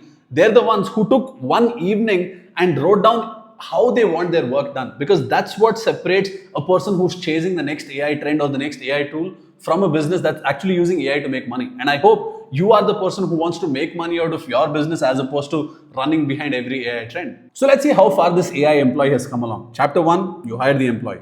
Chapter 2, it learned who you are. Chapter 3, it started answering customers on its own. Today, it learned your most valuable job in your specific way. And see, so far what has been happening is everything has been happening inside one folder, which is this leads folder right now. And this leads folder sits in my PC right now. But the thing is, your business doesn't exactly run inside one folder. It runs inside Google Sheets, your Gmail, your calendar. So right now, your AI is trained, careful, follows your rules, but it's quite literally locked out of every tool that you use. That is already a problem, right? So in the next chapter, we hand this employee the keys and we start connecting it to tools. And we are going to see how the whole thing can start running with using actual tools outside your PC. Yes, so the training is done. Now it needs access, and that is the next step. So let's go. So in the last chapter, I told you that we will be taking this employee and we will be giving it more access to our file, through our Gmail, through our Google Drive, because right now it's locked out of every tool that the business actually runs on. All the files that it's using is currently only on my PC. So today we will hand the employees the keys to each of these tools. Yeah, by the end of this video, we would have taken the lead sheet that is currently sitting on my PC and we will get Claude to upload the whole thing on Google Drive with everything updated. In fact, I will tell Claude that I've sent out all the replies that it's drafted. I'll also tell Claude that Manoj's quotation has been sent. So with all these changes, I'll ask you to push the whole thing on Google Drive and we'll see what happens. All right, so today, for you to make this possible, the first thing that you need to understand is anytime you're trying to connect your Google Drive or Gmail, you first have to open this on your browser. So far, we've been using it on the Claude app that we downloaded on our desktop, but the connections get a little tricky on the desktop app. So make sure you use it on the first login and come to open Google Chrome or any of the browsers that you use, log into Claude there and we start working from there, right? So what you do is you come down here, you go to settings, and then in settings, you come down here, you go to settings, and in settings, what we're going to do is you are going to see a section that says connectors, right? See, right now, in fact, I connected everything. I just disconnected it for this video. So you come to Gmail. Let's first connect Gmail and Google Drive. You can go ahead and connect everything for your business. So I'm going to click on connect for Gmail, and it's going to take me through a normal Gmail login process. So I've created a dedicated email for this demo, studioterrain@gmail.com. Do not send mails on that. I don't use it. So let me click on that, and I'm clicking continue. So it might ask you for a few permissions or few access. Just make sure that you give it all access. Here it says see the 5 services. I've given it access to all these things. I just connected it once earlier, but in your case it is going to give you a checkbox, so make sure you check all of them and then hit continue, because if you don't give it read or write access, the connector would have failed in the end. Right, then click continue, and now it says connected to Gmail. Right, in the same way, let's come back here and it says connected to Gmail. Let's connect our Google Drive as well. Come back, click on connect, and the same thing will happen. Click on the email ID that you want to sign into and click continue, and see this. Here I'm selecting select all. The permissions that I'm giving is to see and download all the Google Drive files, see, edit and create and delete only the specific Google Drive files that you use in this app. So the point is, I'm giving this permission. The same part that I told you in Gmail that you have to give, I'm giving it here because this is the first time I'm trying to sign in to my Google Drive. So I click continue, and it now should have access to my Google Drive as well. It should say Google Drive is connected, Gmail is connected. Perfect. Okay, now that the connections are done, let's go to our desktop app. You might have to close the app and restart the app.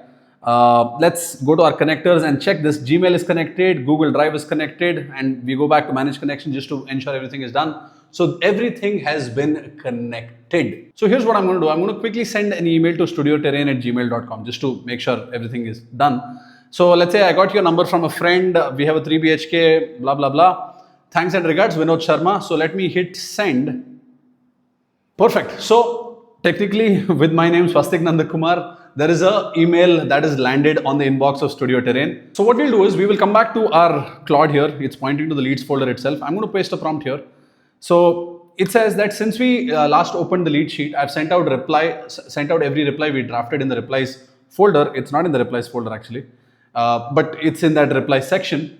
So it's looking for the replies folder, but it doesn't exist. Okay, so what we're going to do is we're going to come back to our Claude page, and I'm going to paste this prompt. Since we last opened the sheet, I've sent out every reply we drafted in the replies, and the quotation for Manoj has gone out too. This is what we did in the previous chapters, right? So I'm going to say open the sheet and bring it up to date, mark everyone who's been this, okay? Then check the studio's Gmail and search the inbox for anything from these customers that we might have missed. When you're done, show me everything and if we have any new emails as well. So the idea is for us to check if the connection has worked, right? So first, let me read the draft replies and inspect the lead structure. So it's going to look at all the draft replies and it has to update the sheet. That's the first task it has to do, right? Perfect. Now let me read the lead sheet content. So it's looking into the lead sheet and seeing what all is there because I've asked it to update that. I've still not asked it to go do anything on Drive. I'm thinking I'll first update this lead sheet here and then I'll ask it to upload this on our Google Drive, and let's see how that works.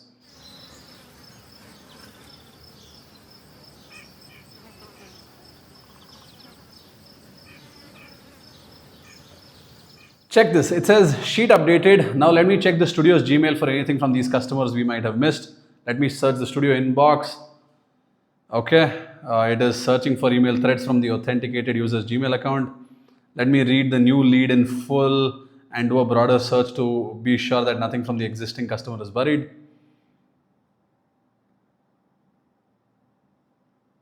Okay, so good news, it went to our Gmail. Broader search confirms only one genuine customer email in the studio inbox, and it's a brand new lead, not on the sheet. Everything else is just Google security alerts from connecting Claude. Let me add the new lead to the sheet. Very cool. It added the new lead to the sheet as well.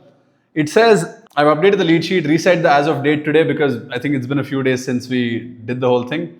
27 leads marked, 1 lead added from Gmail, Vinod Sharma. That's the name that we went with. Yes. Perfect. Anyways, so apparently one message that we not sent. So new inbound lead in the studio inbox. I got your number from a friend. What would something like this cost, and what do you need to give a proper quote? So that's the email that we got. So that is the Gmail check result. So the whole thing has been updated. Isn't that very, very awesome? So 2 decisions for you. Draft replies for Uma and Vinod. Do you want me to log Kshama post call next step? That is fine. So our first step has been successful. It got the email. It not only got the email, it pulled this as a new lead and created a new lead on our sheet. So let's go to our lead sheet here and check if it got updated, if the new lead came in. So let's see, check this out. Vinod Sharma. Let me zoom this in for you. Vinod Sharma, email lead, not stated. Email. What is the second part? Area. It's not been stated. It's an email lead, 3 BHK, full interiors, referral. So this is the date, new unanswered via email. Came today, 13 July to studioterrain@gmail.com. Referral, asked costs and what needs to be done. Perfect. So now let's go connect our Google Drive. See, one thing that I have to tell you about Google Drive is, in Google Drive, this employee can add new files. What it can't do is, it can't reach into a file that's already sitting in and make changes inside the Google Drive itself.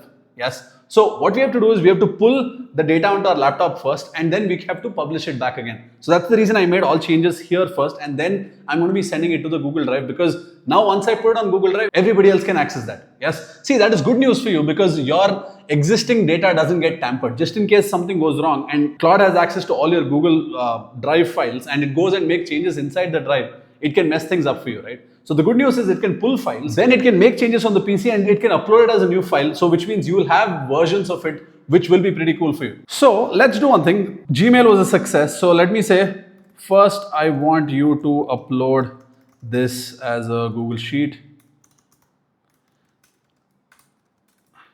on my drive. So let's see if it is able to go and create this as a Google Sheet on my Google Drive. Let's see if that happens. Or whatever happens, you will see it as is here. So it says I'll upload the XLS and let Drive convert it into a native Google Sheet. Okay. So it's encoding it first in some way that it works for Google Drive. Now let me upload it to Google Drive with the conversion to native Google Sheet. Okay, using Google Drive. So hoping that this worked. In the meanwhile, let me open my Google Drive and be ready to see the magic here on Studio Terrain's Google Drive. Alright, so my Google Drive is open. It is still creating the file. So let's wait for the whole thing to get done, and then we should be able to see it there.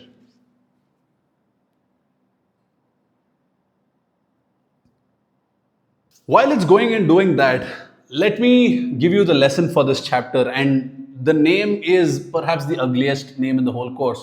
It's Model Context Protocol, MCP. And you can forget these names because it doesn't matter. Here's what it means. It means that you handed your employees the key to access places like Google Drive, your Gmail, because until today I could only work with what was there on my PC. Brilliant work, but it couldn't fetch anything on its own, or it couldn't push it for my team to see. Today, now it's able to connect itself to Gmail, it's able to connect itself to Google Drive and publish things there. The app calls this connectors. Check this out here. We came to the connectors part, right? So that's what the app calls this. So again, connectors is a word that they have come up with. A connector is one key, Drive key, Gmail key, and what you need to understand is there is a key for almost every tool that you use in your business. Did you see that there's nothing technical in this? There was no code, nothing to install, but it was as simple as your Gmail login. So if you look at the entire setup, signing into your Google, that was the entire setup. So today, what you need to understand is connecting your business tools to AI is as hard as signing into an app. It's just a scary name that's given, the Model Context Protocol, which drives a lot of people away. And today you know exactly how you can connect these things. Here's one thing that I have to tell you. Handing over keys is a moment that you have to be a little careful. It's like the same rules as a new hire and giving this new employee a set of office keys. You wouldn't do that, right? You would maybe give the office keys to somebody who's been with you for the last 1-2 years and you are sure about this person, but you wouldn't give the keys to everybody. So a couple of things that I have to tell you. Connect the business account and never connect your personal account. That's the first thing. Second, hand over only the keys that the job needs. Don't hand over all the keys to it. And add the key only when the job needs it. Otherwise, don't do it. And know what each key can do and what each key can't do. For example, the Gmail key, it reads the mails and it can draft emails, but it can never send emails, which is good for you. And you need to know that nothing leaves the inbox till you press send. It'll sit in drafts. That's good news because, again, if AI makes a mistake and it sends something, that's not something that you can correct. So that's good that nothing leaves unless you press send. If you ask me, take keys only from the official list inside the app, but inside the app right now there are a few keys, but for usually the good set of apps that you use, there are MCPs available. You can go look for these MCPs, but take these MCPs from the official websites of the tools that you use. And the thing that you need to understand is you can take these keys back anytime. So go to the settings and you can disconnect it, and the minute you disconnect it, it's gone that second. So now before I explain more, there has been an error here. It's been about 9 minutes and still not done. So let me cancel it and let's check if the connector has gone through. First, let me ask, is there a problem with my Google Drive connector? Because it looks like there could be a problem with the Google Drive connector, otherwise it usually doesn't take this time. So sometimes when something goes off, the best instinct is to come back to your AI and ask what happened. No error so far, I hadn't hit the drive, it was just preparing the file. Let me actually test the connector with a quick read only so I'm not guessing. So it says using drive search files. So let's just make sure that that part is working. It was saying that it actually took me 9 minutes to create the entire file. Sometimes that could be true as well. It's using the Google Drive search files, but technically the drive is empty. It says both search returns empty, but not an error.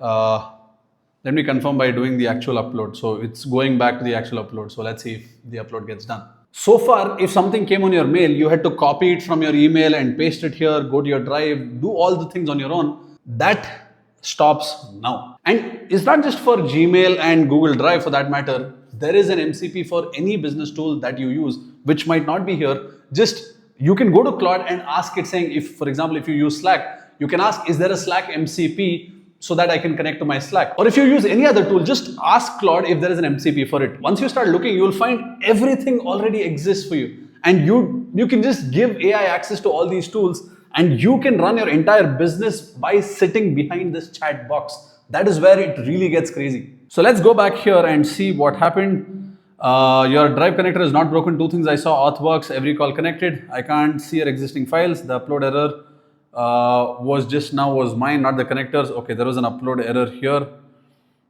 Okay, I pasted a truncated copy of the files and encoded data, so the drive rejected it. Let me redo it. So it's redoing the whole thing and it's trying to create the file and folder again. Let's see how that works. Again, you're seeing how an agent works, because when there is a mistake, it goes rectifies its own mistake. It doesn't come back to you saying, hey, I'm not able to figure it out, what do I do? It is going to figure it out and it is going to come back to you with solutions, just like an efficient employee.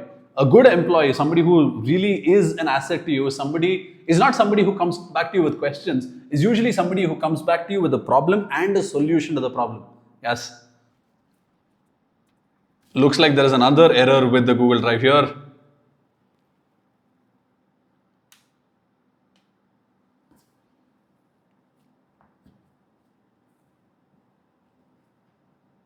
So see, I'm glad that there was an error here so that it's, following through on all this and I'm able to show you what usually happens. So it says, let me prove the connector actually creates files with a tiny test. So it created a connector test. It says save to delete. It's a 1 KB file. Perfect. So the connector is healthy, creates and converts to native Google Sheet is fine. What failed is transmitting the 17.5 KB encoded workbook through one tool argument. That's me, the transport limit, and not your drive. So which means there's some transport limit on how big the file should be. So apparently one catch is CSV is one tab. So right now, remember in our lead sheet, we had two tabs. One is the revenue tab and the other one was the lead sheet. So I think it's going to create that separately. So CSV is 8.4 KB, plain text, well within the transmission limits. Now I'll upload a full lead sheet as CSV. This transmitted as plain text, so no truncation. So there was an error trying to put the whole thing. So it's figuring the whole thing out. That's the part that you need to understand. And that is the beauty of what exists today. So it says upload successful. Check this out. The Studio Terrain lead sheet has come to our Google Drive, which is amazing for us. It says upload successful. Let me verify it landed completely rather than assuming it. It's cross-checking that also. Remember, I think I told you this in chapter 1 or 2, if I'm not wrong, where the whole thing is here. The whole thing is here, which is beautiful, including the Vinod Sharma, which is our the latest email lead, which is coming. This is awesome because now this is there for everybody to access. It's asking now want me to upload the revenue tab as the second sheet. So that's the point. So now your AI has access to everything that it needs and it can put the finished work to where the business actually looks, which means where your team actually sits. And see, it's also been trained to ensure that all the work is perfect. Now in the next chapter, I'm going to do something crazy. Right now there is one AI employee, right? And I'm going to show you how to turn this AI employee into a team. You're going to watch maybe 7 to 8 quotations getting prepared parallelly. Right now there is one quotation and let's say it took about 4 minutes. 10 quotations is about 40 minutes and that's a lot of time. What if all of it happened parallelly? Wouldn't that be beautiful? Now you have a team of well-trained people doing one specific job. So I'm going to show you that in the next chapter. Superb. So in the previous chapter, we sent out a quotation. Yes. Now, here's what we're going to do in this chapter. I'm going to show you how to send out multiple quotations or how to create multiple quotations all at the same time. And I'm going to teach you a new concept. The name of the concept is sub-agent. Before we get started, let's ask Claude here. How many people were supposed to get the quotation from us? How many people were supposed to? See, sometimes the voice doesn't really pick it up, but that's fine. We can always work towards that. So how many people were supposed to get the quotation from us? So let's figure out how many people from the lead sheet were supposed to get the quotation from us. So let's see what is the process it follows. It says I need to look at the lead data to answer this. Let me check the project directory. So it's going into the leads folder because that's the directory that we have pointed it out to. And let's see what it picks up. The lead sheet likely tracks the stages. Let me read it. And by the way, this is a fresh chat. I told you a fresh chat is a new memory. So it's looking into the lead sheet on its own. All of this is great news for us because it's all in one place and it goes ahead and looks through the whole thing. And once it pulls out, once it tells us how many people are supposed to get a quotation, I'm going to show you something amazing and you're going to see the whole thing get built parallelly. And I don't know how many agents it will spawn, but we will take a look at all of that and you will see exactly what's happening. So check this out, 11 leads have already been sent a quotation per the current lead sheet. 2 more were promised one and are still waiting. So 13 people were in the line to get a quote from us. 11 people have already sent a quotation. So perfect. Promised a quote, not yet sent. One note, if it matters to you, 9 of the 11 have already quoted, are flagged as quoted and went quiet. Okay. So most of the quoted pipeline is currently still awaiting a reply. Want me to pull the 2 overdue quotes into a chase list. So here it says that 11 leads have been sent a quotation per the quotation sheet. Here's what I'm going to tell. So here's the prompt that I'm going to hit enter and then I'll explain to you what the prompt is and what subagents are. So the prompt is open the lead sheet and take the quiet list, all 11 customers. Each of them was given a price but never received a proper quotation document. Build one for each, read their chat and prepare their quotation the way we always do. Remember, we've defined the skill of the quotation, so I'm guessing it should pick that up. Use only what they have told us. Anything we don't know yet, mark as to be confirmed on the site visit. Do not invent details. Use 11 sub-agents, 1 per customer working in parallel and save each customer's quotation in a folder named quotations. So let's see what it starts doing and then I will explain what agents mean. So it says before I spawn the agent, let me load the quotation format and reconcile the list because there's a mismatch worth catching, no problem. It says it read the skill, check this, the skill of quotation generator skill got pulled out for us, which is amazing because that's exactly what it's supposed to do. That's the first file that it read and then it read the template also. Remember the template got created, so it's read the skill and it's looking at the quotation template. Those 2 things have been seen and it's going to flag something saying there is a number mismatch. We are supposed to send it to 8 people, 7 people. That detail is irrelevant. We are still going to proceed. The idea is for you to see how all these 11 quotations get created parallelly and that is beautiful for us. So in the meanwhile, let me define to you what sub-agents are. See, the word sub-agent means that your employee that you've trained now can hire helpers. So today's job is not one job, it's maybe 9 or 11 small jobs, all of the same type. So read one customer's chat, build them a proper quotation, that's the job. Now if one employee is supposed to do it, he'll take one quotation, build it, you approve it, then the next quotation, that you have to do it 11 times. But what if the whole thing has to happen parallelly? So instead of one worker doing it, this worker goes out and hires 11 people who it is going to manage, all trained on the exact same skill that you've already created, and it's going to create all the quotations parallelly. That is what sub-agents are. So essentially, instead of one worker doing all the 9 jobs, one after the other, it will split the work, it will split all the work, and it will hire multiple helpers, one for each customer, all of them building at once. That's what you need to understand. And one more thing, the only thing that you need to do to invoke these workers or helpers is you need to have the word sub-agents. Here I've said use 11 sub-agents. In the prompt I've mentioned sub-agents. So which means when you ask it to go ahead and call more people, that's when it will call more people. So you have to ask in the prompt to get more people. So it says Manoj Sarjapur already has a proper quotation because we built that, right? Anand, Dubai NRI was only ever given a floor, money is not an issue, no firm. A quotation needs to be a number, so per house rules, his agent will present the 3 BHK starting price. Okay, no problem. So, everything else is a real quote. I can anchor each document, spawning 11 agents. Check this out. It's creating 11 agents, 1 per customer. So, the quotation of Ananya Indranagar is getting built here. The second one, this Farida Frasertown is also getting created. The third agent came in. Quotation of Lakshmi Jayanagar. Third agent has kicked in. So you will see 11 names pop up here, which means all of these people are running parallelly, and at the end of it, I will also show you how much time it took to create all of it at once. The fourth one, Rohit Belindur, the fourth part has come in. It's just so beautiful to see all of it happening at once. So you should go ahead and do this for your own business And that's when you'll really see the magic of this happen. So see, the 5th agent has come in. Uma has come in, perfect. So I think 6 more agents to go. So considering Manoj has already come in, I don't know if it's 6 or 5, let's see that as well. See, it says how many tasks are running. Mohammed, 6 tasks are running. You'll see all of them 6 here. Perfect. And see, for each of them, it's reading the skill. Now I've clicked on Ananya, it's read the skill, the template, it's reading the chat with Ananya and it's starting to build the quotation. Same should be happening with Farida as well. See, 3 files. Read the skill first, then the template, and then read the WhatsApp message. Perfect. So with everybody, 3 tools are being called inside. 3 files. Skill, template, and read the WhatsApp message. Then it goes ahead and creates it. Perfect. Check it. 2 more. 8 are running right now. Akash and Priyanka. So even though I asked it to call 11, it doesn't just call all 11 at once. It's like one helper calling everybody individually saying, hey, this is what you're supposed to do. So it takes time for it to call each of these people and tell them to do the work. See, 9 people are done. And you will see the output also come in the same order. So usually the first one will get done first because that was called out first, right? For instance, the first quotation started 2 minutes ago and the latest one just started 3 seconds ago. So Anand, the 10th running agent, has come in. And the last one, Manoj Sarjapur, I don't know what is being created here. Even though the quote was already there, it mentioned that it was already there, but since I gave it a go ahead, so I think it'll recreate the quote again. But that's fine. So all 11 agents are running in parallel, 1 per customer. Each is reading its own WhatsApp chat, anchoring to the price we already gave the person, making everything unknown as to be confirmed on the site visit, and rendering a PDF in the leads quotation folder, which we will go check.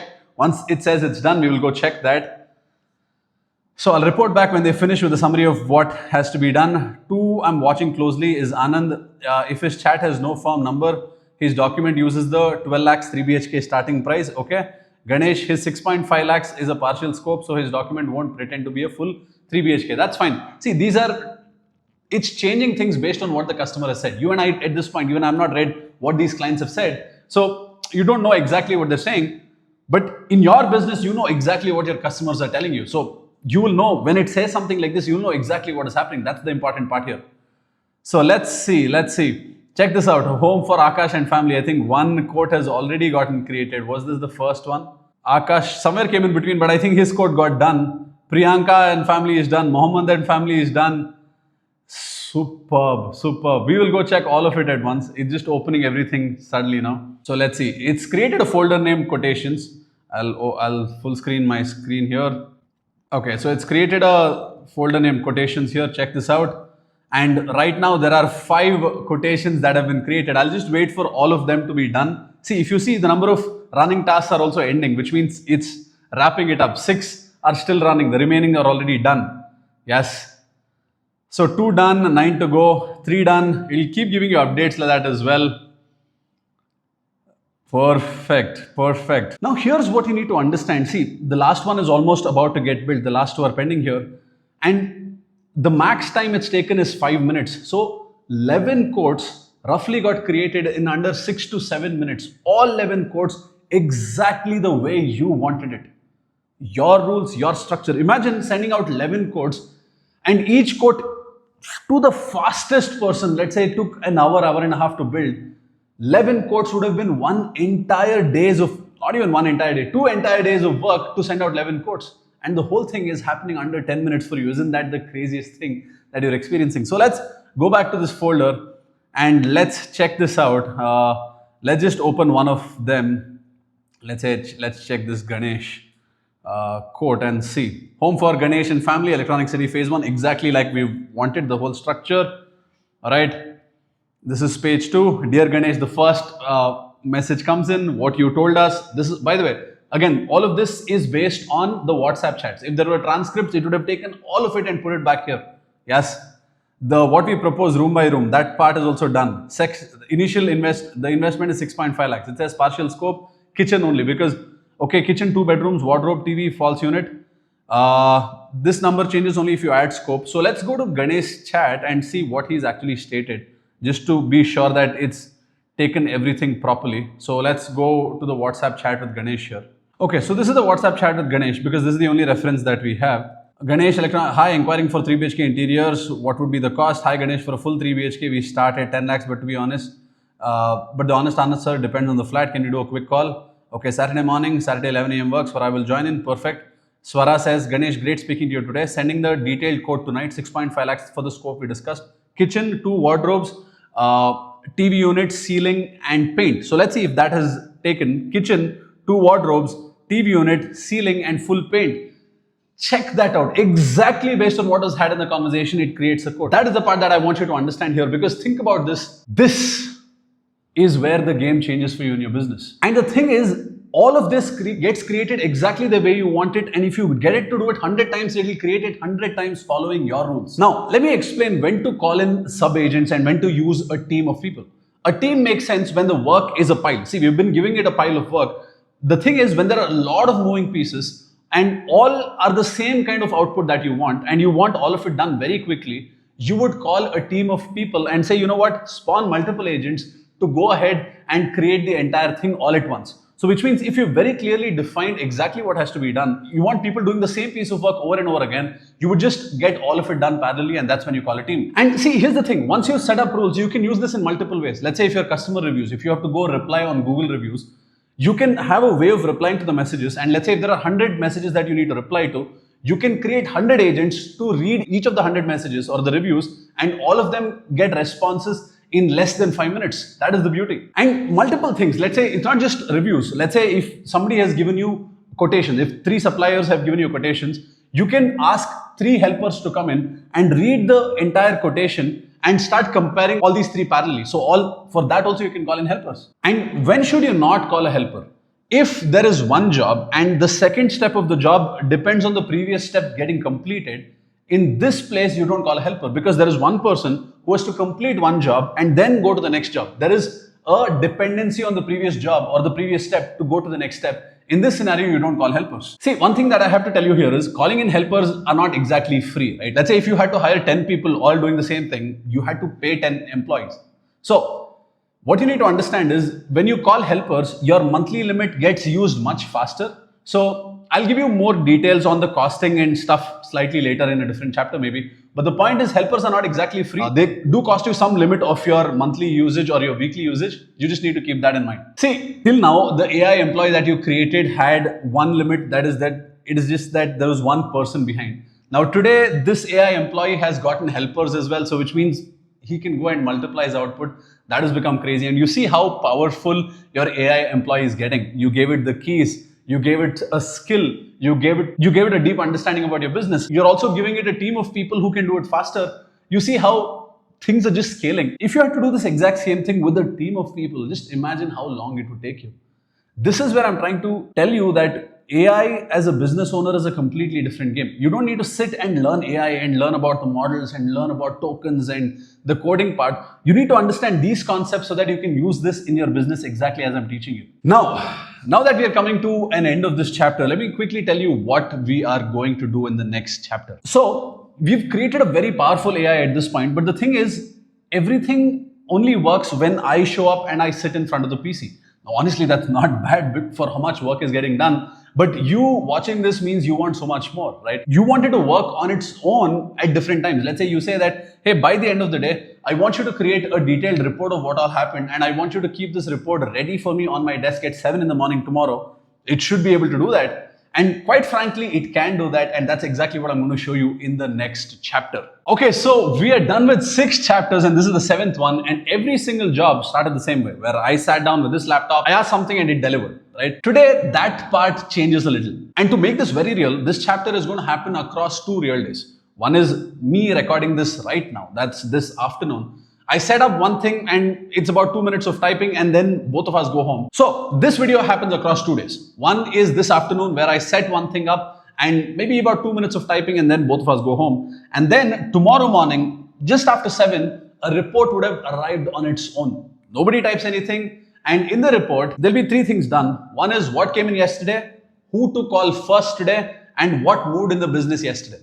Ready? So let's set all of that up. Then we'll come back tomorrow to see if the report actually showed up or not. See, the way I personally like to work in the morning is I like to get a heads up on what happened in the business yesterday. For example, I like getting an understanding of what my team did the previous day, who are the clients who were connected with yesterday, if there's anything that has come to me as a bottleneck that I have to move and proceed, something pressing that I need to be aware of. So these are the things that I like to look at in the morning, and that sort of decides the way the day goes ahead. And honestly, if you had something like this for your own self, I'm sure this would help you like crazy as a business owner. Yes or no? So today I'm going to show you how to build something simple, and then you're going to go back and you're going to build this for yourself for your own business. Perfect. So I'm opening a new chat here and I'm going to paste this prompt. I'll hit send and then I'll explain it to you.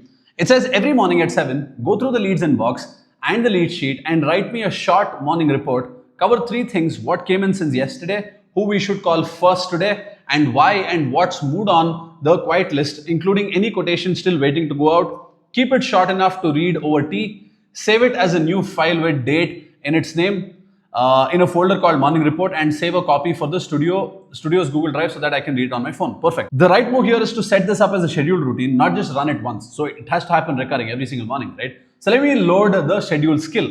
Check this out. This is a skill that has been created by Claude. So it's pulling a skill that Claude has already created called schedule.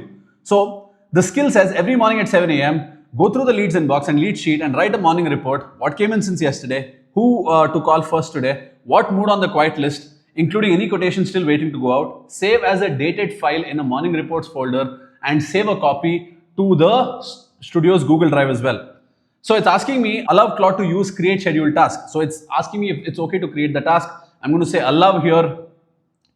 And now it is going to go ahead and create this scheduled task. Done. It's set up as a recurring task. What it does each morning is it reads the studio's Gmail inbox. Perfect. Leads from the last 24 hours, the lead sheet, the WhatsApp chat exports, and the quotation folder.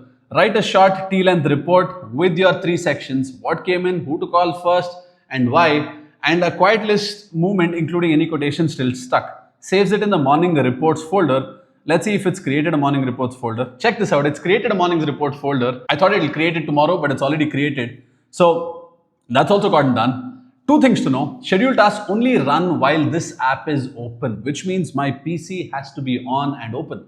If it's closed at 7 a.m., the report runs the next time you open the app. If you want it to fire reliably at 7 regardless, that needs a cloud routine instead. Say the word and I'll switch it up. So it says if it has to run automatically, it needs the cloud setup. For now, I'm going to leave the PC on. In fact, from this point onwards, all the way till tomorrow afternoon, I'll make sure my Mac is kept on my desk with my lid open, connected to the charger so that it actually runs at 7. If it does get switched off for any reason, I'll report that also in the video here. Second, it says first run should be manual. The task uses the Gmail and Google Drive connectors, which will ask for permission the first time. So if you hit run now on the task once in the sidebar schedule section, you approve those tools once, and future 7 a.m. runs won't pause waiting for you. Okay, want me to trigger a test run?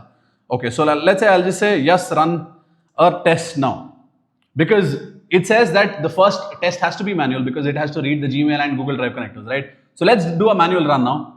It says running a test now. Let me pull the data from all sources. In fact, it'll go to the lead sheet. It'll check if something new has come. It'll go to the Gmail. It'll check if something there. Go to the Google Drive and check the connection there. The thing is, nothing new should have come in. What we'll also do is, at the end of this video, we'll also go to another email ID and send 2-3 queries so that it gives me this in the report tomorrow. Yes. So let me check Gmail for anything new since yesterday, 7 a.m. 13 July. So it's checking from yesterday. Today, when I'm recording this, it's 14 July. It's checking since yesterday, 7 a.m. 13 July. It should have nothing new other than the one email that's it's already pulled from Vinod, I guess. That's the name you used for the lead, if I'm not wrong. Okay, Gmail confirms one new inbound lead since yesterday. Email referral 3 BHK, December move-in, still unread. I think we didn't read the message that had come in. Plus Google's own security alert, nothing newer today. The quotation folder cross-checks nicely against the sheet. Sneha and Dinesh have no proposal PDF, okay. Perfect. So it created a report for today also. Studio Terrain morning report, what came in since yesterday, one new lead. A referral asking about a 3 BHK interior job, hoping to move in by December, wants to know a cost and has come to Studio Terrain. Needs a reply the first thing in the morning. Yesterday we pushed replies to 24 WhatsApp leads. That's what we did in the previous video. Yes.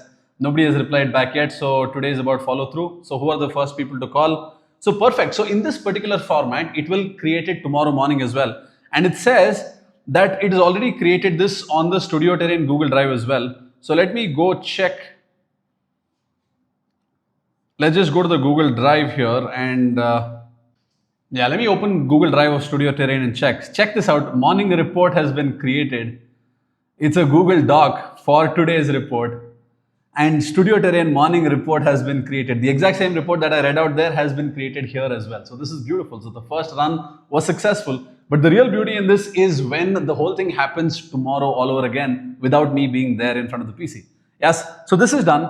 Want me to tweak anything about the format or length? For now, we're not going to change any of that because you know exactly how that is done. If you want something tweaked, you just come and state what has to be tweaked and you ask it to save this as the format so that all the future ones also get the same tweaks. What we're going to do now is, let's send a few mails, or for now one mail. It's a random thing. Let's say this is a company in Bangalore, but I'm saying inquiry for a 2 BHK in Mumbai.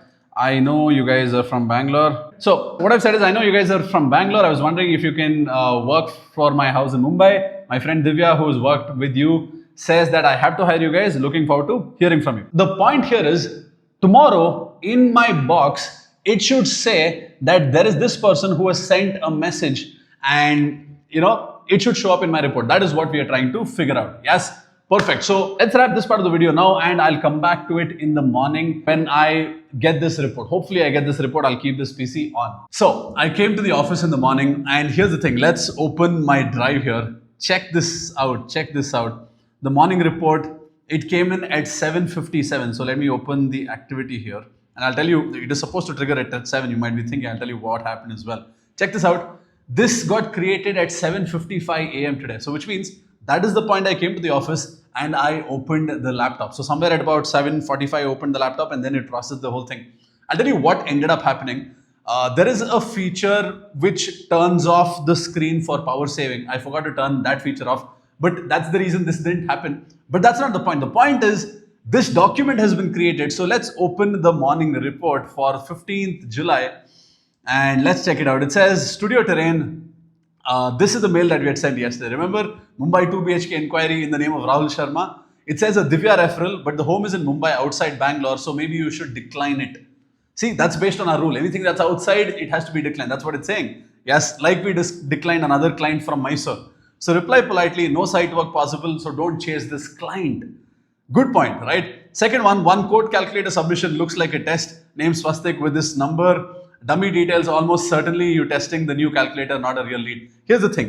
In the next chapter of the video, you will see me build the calculator. In fact, I built the whole calculator live and you might be thinking, Swastik, I'm in the previous chapter. How is this? How is the next chapter shot earlier? So the way it worked is yesterday I finished shooting the previous chapter and the next chapter. And today morning I came back to shoot the second part of chapter number 7. So chapter 8, whatever I've built also has come in because there was another mail that came in here. Check this out. This new code, Swastik, this phone number, that's been built. Now how to build this calculator, everything is there in the next chapter. So don't miss that out. So that also got done. Isn't this crazy? Call first today. Who are the 3 people that you need to call first today? Yes. And who are the people with the quotation stuck? The point is beyond this document. There is something in your business that you could get a daily report on that would make your life so much more easier. That would help you take better decisions. That would help you take more calculated risks because you know exactly what is happening every single day without ever forgetting. Now this AI employee of yours has the ability to do this. Isn't this crazy? Yes.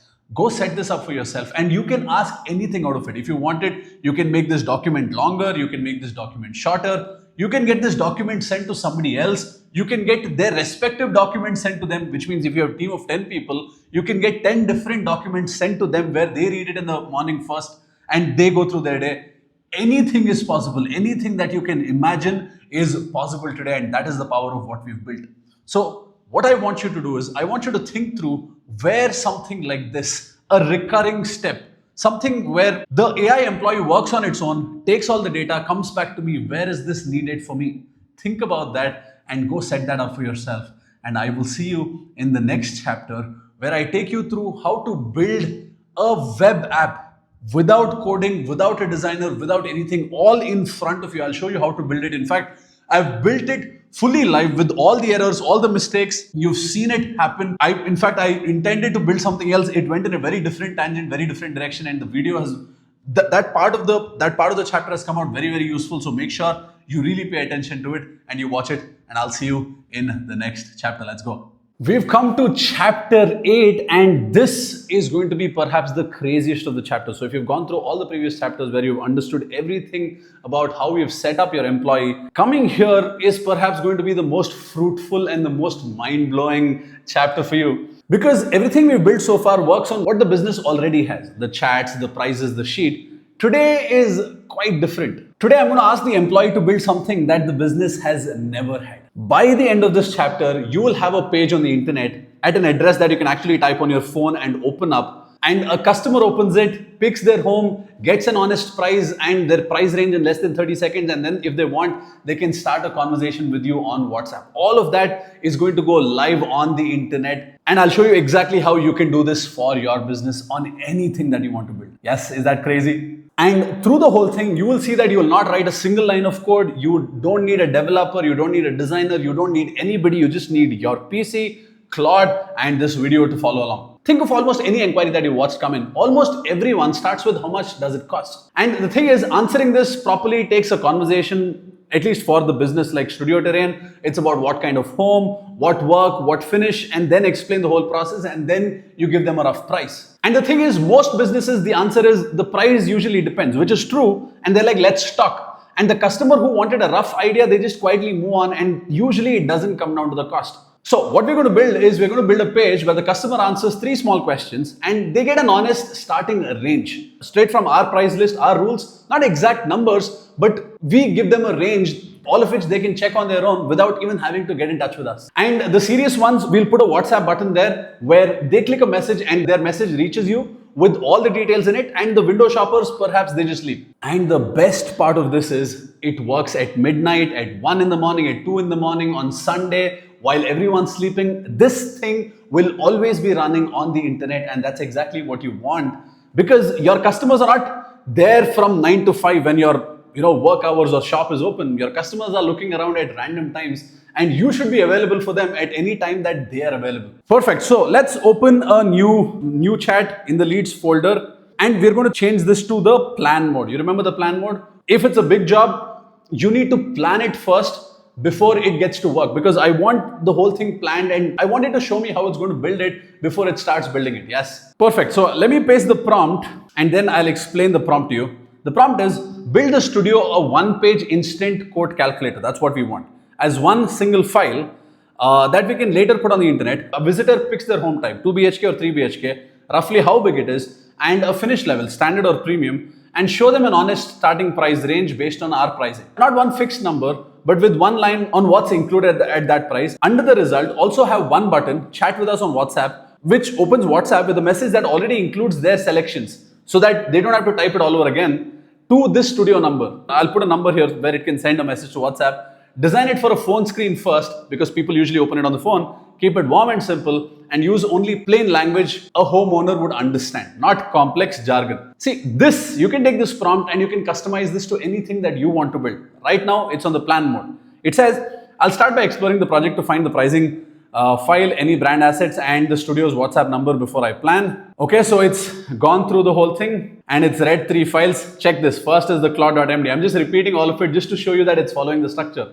Second one, it's taken the code generator skill as well, because we asked for a code format. It's taken that skill to see if there's something that it can pick up. Third, it's read the template as well. It's just reading through all the files for it to understand the business. Like I said, every new chat, it's new memory. But if you have these 3 documents, your employee will always come back on track instantly. Let me search more precisely for an actual phone number and studio contact details. Right now, it doesn't exist. So it should come back saying that, hey, the number doesn't exist. So we will put a number in later. So I have everything needed. Here are my findings. The dedicated pricing is done. And the rough square feet quotation is also done. The pricing of the quotation is also done. The brand assets, there's no logo image currently. And these are the colors that we use. It's taken that. No studio phone number or WhatsApp me link is stored anywhere. The only studio contact details found is the email address, which is studioterrain@gmail.com. Okay, no problem. In fact, for the sake of this email, we will say that instead of sending it to WhatsApp, you can send it to the email as well. It's the same thing. If you put in your phone number, it will create the button for it to send to WhatsApp. If you say make the button go to an email, it'll go to an email. It's the same structure. Perfect. So it is read through the entire thing. See, one thing interesting it says is one thing that I want to flag before finalizing. You've saved a rule saying never state numbers in text replies to leads. Always, now you're saying that ignore this. The calculator itself has to show a price range. That's the whole point. But the pre-filled WhatsApp message is a text reply. My instinct is to keep the number figure out of that message and just carry their choices plus warm can we talk, which represents your rule. What WhatsApp? Anyway, so it's basically anytime you set up a rule, it will show you that this is the rule that you had set. Would you want to break out of that rule, or is it okay for me to bypass the rule? It always warns you. That's the beauty of this whole thing. First, it says what number should the button open to. I'll ask you to create a placeholder for now. Use a placeholder for now. So it just keeps that, and in the end, maybe I'll enter the number or we'll shift it to it sending emails. But either ways, it can be done. I just don't have my phone with me right now to show you that. How should a visitor tell you their home size? Most homeowners don't know their exact carpet area. So they should pick some, should it be simple size bands, compact, standard, large, with the rough this one, or a slider in square feet, where a drag slider between 600 2500 square feet. I'll say slider in square feet because usually people know it. What should the pre-filled WhatsApp message contain? Choices only, no price, carries their home style size, we'd love to talk, no rupees figures in text, includes the price range too. Let's say for now, let it include the price range as well. I'm just bypassing the rule. But it's asking me these things to get the whole thing prepared, which is pretty awesome for me. In the meanwhile, while this is going and creating a plan, there's another tool that we're going to need to post this whole page on the internet. So let's set that up. So let me go to Chrome and search for Netlify. Netlify. It says push your ideas to the web. That's exactly what we want, right? So I'm going to quickly sign up. I've not created an account here. I'm going to sign up with Google. Go to go to Google, search for Netlify. Come here, sign up with Google. I'm going to use this email ID and I'm going to create my Netlify account here. Perfect. Let's put my name itself. For now, let's say I'm using this for personal purposes. What's your experience? I'm a beginner. What kind of projects do you want to build first? You can create anything. I'll just say web app. That's what we're trying to build here. What best describes you? Let's say I'll call it other. How did you hear about us? Well, you heard about it through me. You can put Swastik Nandakumar, but I'll just say search here. What project name? Studio Terrain. Studio Terrain. Okay, continue to deploy. Perfect. This page opened up where it says deploy your first project. Not ready yet. I'll just skip this step for now. You can go ahead and do this. So what we want is this page to come in here. Yes, where your account has been created and this page is open up for you. That's what we do first. And the second thing that we do here is, remember I told you that in order for you to connect or give it the right keys, you need to do this on your web page. Okay, so let me go to my settings here and let me go to connectors and click on Netlify. And I will hit connect because that's what we are trying to connect here. Then it asks me to authorize this. I need to authorize it, which means I'm giving Claude permission to access my Netlify. Okay, so I'm going to come in here, go to my settings and come to connectors, click on Netlify, and I have to give this access. So I'm going to log in with Google. Same thing, you need to go into your email ID and you need to select your email address that you want to log in with. And I have to hit authorize because Claude is taking permission to check if it's okay to connect this or not. And now it says connected to Netlify. Let me just go and just ensure here. Okay, Netlify says connected because there's a check mark here. Perfect. Now, let's go back to the Claude app, the desktop app where we were creating the plan. Check this out. The plan is ready. Studio Terrain instant quote calculator, single HTML file. Perfect. What the visitor sees, they see Studio Terrain with taglines, interior, okay. Warm one-liner, get a rough starting range for your home in 20 seconds. Home type, size, finish level, result card, one button, chat with us on WhatsApp. Superb. So this is the plan that it's created. You can read through it properly. I'm just going to hit accept and auto mode.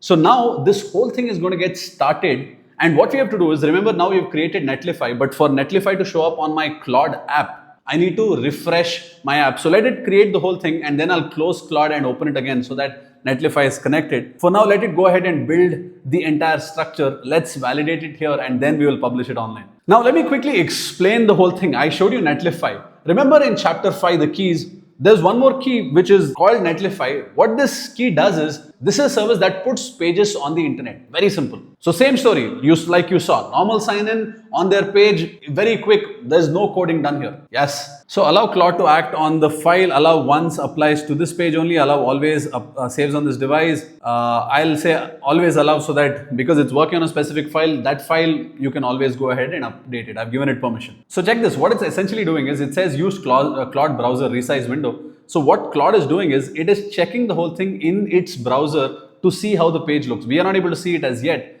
but you will be able to see it once the preview starts. Check this out. It says done. I built the code calculator.html, one self-contained file at the project root. Okay. Check this out. The code has come up here. The code calculator has come up here, or you can click this link here, or it should be there in the folder as well, leads folder. Let's check it out. Check this out. The code calculator.html, it lives on the folder. So let's say if it doesn't show up, don't panic. It will be there inside your folder. Yes. Let's check this out. Let's say your home is 3 BHK, about 1,600 square feet. Finish level, I want a premium finish. See, premium finish is changing the number. Perfect. So this includes your modular kitchen, wardrobes in every room, the TV units. It's giving a price range, which is beautiful. A rough starting range. Your final price depends on your floor plan and must-haves. That's exactly what the first call is for. Chat with us on WhatsApp. So when I'm clicking on this, it says link to WhatsApp was blocked. Preview only supports localhost URL. That's because I'm not given it the number as yet. This is perfect. See, all you have to do is you have to give it the number, and this will directly take you to your WhatsApp. That's very easy, right? Now, let's say for the sake of this example, in fact, let me say right now, instead of sending this to the WhatsApp, can you make sure that this is a mail that gets sent to the Studio Terrain email ID? Perfect. So I'm asking that. So ideally, it should change the whole thing to the email button. So it's as simple as you asking for these changes. I'm glad that we are switching it from WhatsApp to email just to show you this demo, because now it should pick up the email ID which it already has, and with that button we should be able to take it to our email ID as well. Oh, the prompt became it's worth sending this to WhatsApp. Can you make sure? Okay, that's because the voice to text. So let me cancel the prompt here. Let me paste it here. Instead of sending this to WhatsApp, can you make sure this is a mail that gets sent to the Studio Terrain email ID? So again, the thing about the voice to text feature is our Indian accent doesn't really get picked up exactly as accurately. So, you have to resort to typing it. But the whole thing is so beautifully done. Perfect. It says got it. Switching the button from WhatsApp to email to the Studio inbox. One note I built because it matters for a lead tool. WhatsApp handed you the visitor's phone number for free. A plain email button loses that, so the Studio would have no easy way to call back, which is your whole motion. So I'm adding 2 quick optional fields, name and phone, above the button, and the email will carry them. That's an interesting point, right? So now when somebody sends you a WhatsApp, you have the number to call. See, this is not something that I thought of. Maybe I'd have realized it later, but this is exactly the point where AI becomes useful to a business owner. I think we've had multiple instances through the whole video course where the AI has pointed out a few obvious things that I have missed.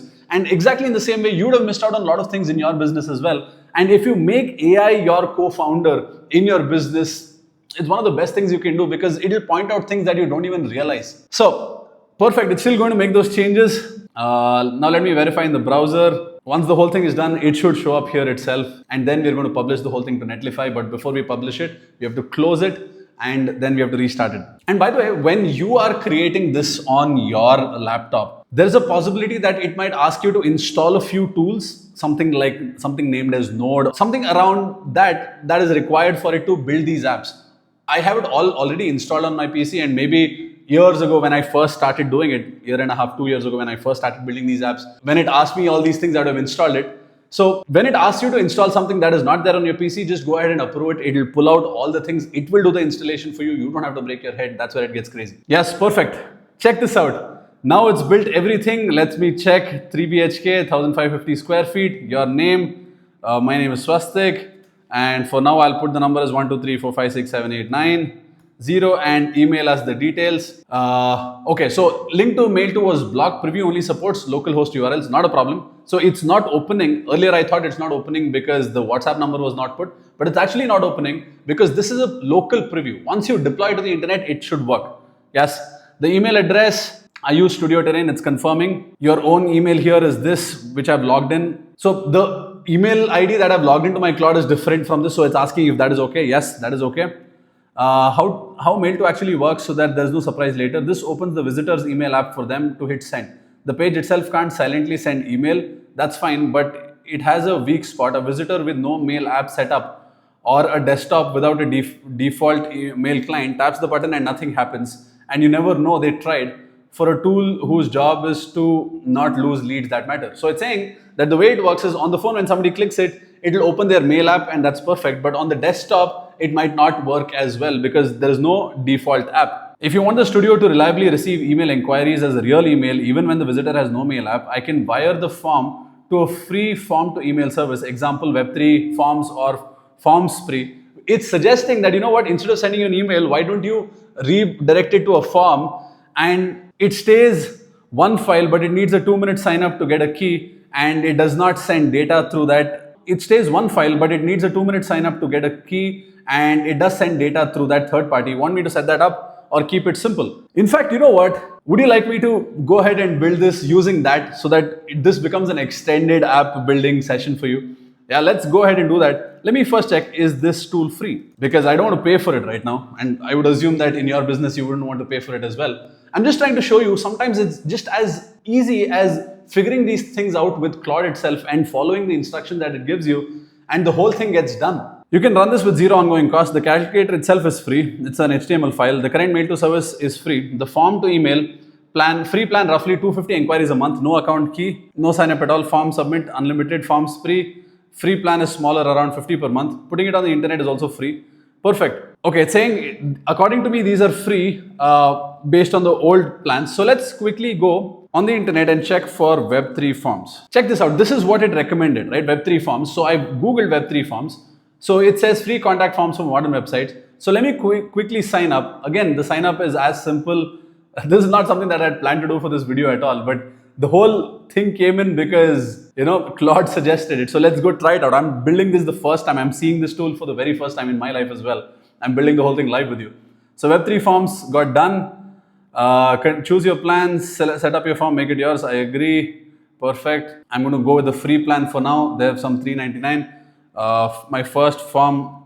Okay. Go ahead and create the form. It doesn't have a web page as yet. Perfect. So here's the thing. This is the scenario, right? I'm here. What I'm going to do is I'm going to take a screenshot of this and I'm going to tell Claude that I signed up for Web3 forms and this is where I got stuck. Can you help me? I'm troubleshooting it with you as we do this here. So let's see what happens. Is there a skip button anywhere? There's no skip button. Your unique form key access will be created in the next step. Okay, so for that it requires a domain. Okay, so let's see what Claude says here. That form just needs the URL filled. That's all that's blocking you. Type localhost for now. Let me just type localhost. Let's see what happens. Okay, localhost. Perfect. See, didn't know what to fill. That got done. Here is the form access. Form is ready. Okay, there's a form access key. Don't go pasting this key because this will get deleted as soon as the the video is posted. Okay, perfect. So what I'll do is I'll take a screenshot of this and I will say, here are the details. All right. So the key and the whole, see, I don't need to know any of this. What I'm trying to tell you is I don't need to know what the form key does. I don't need to know what the HTML is. I don't need to know what the JavaScript or React or any of this is. I just need to tell Claude what I see in front of me. And if you just get good at that, so many of your business problems are going to get resolved. So perfect. It picked up the key. It's a public key meant for the page code. So that's exactly where it belongs.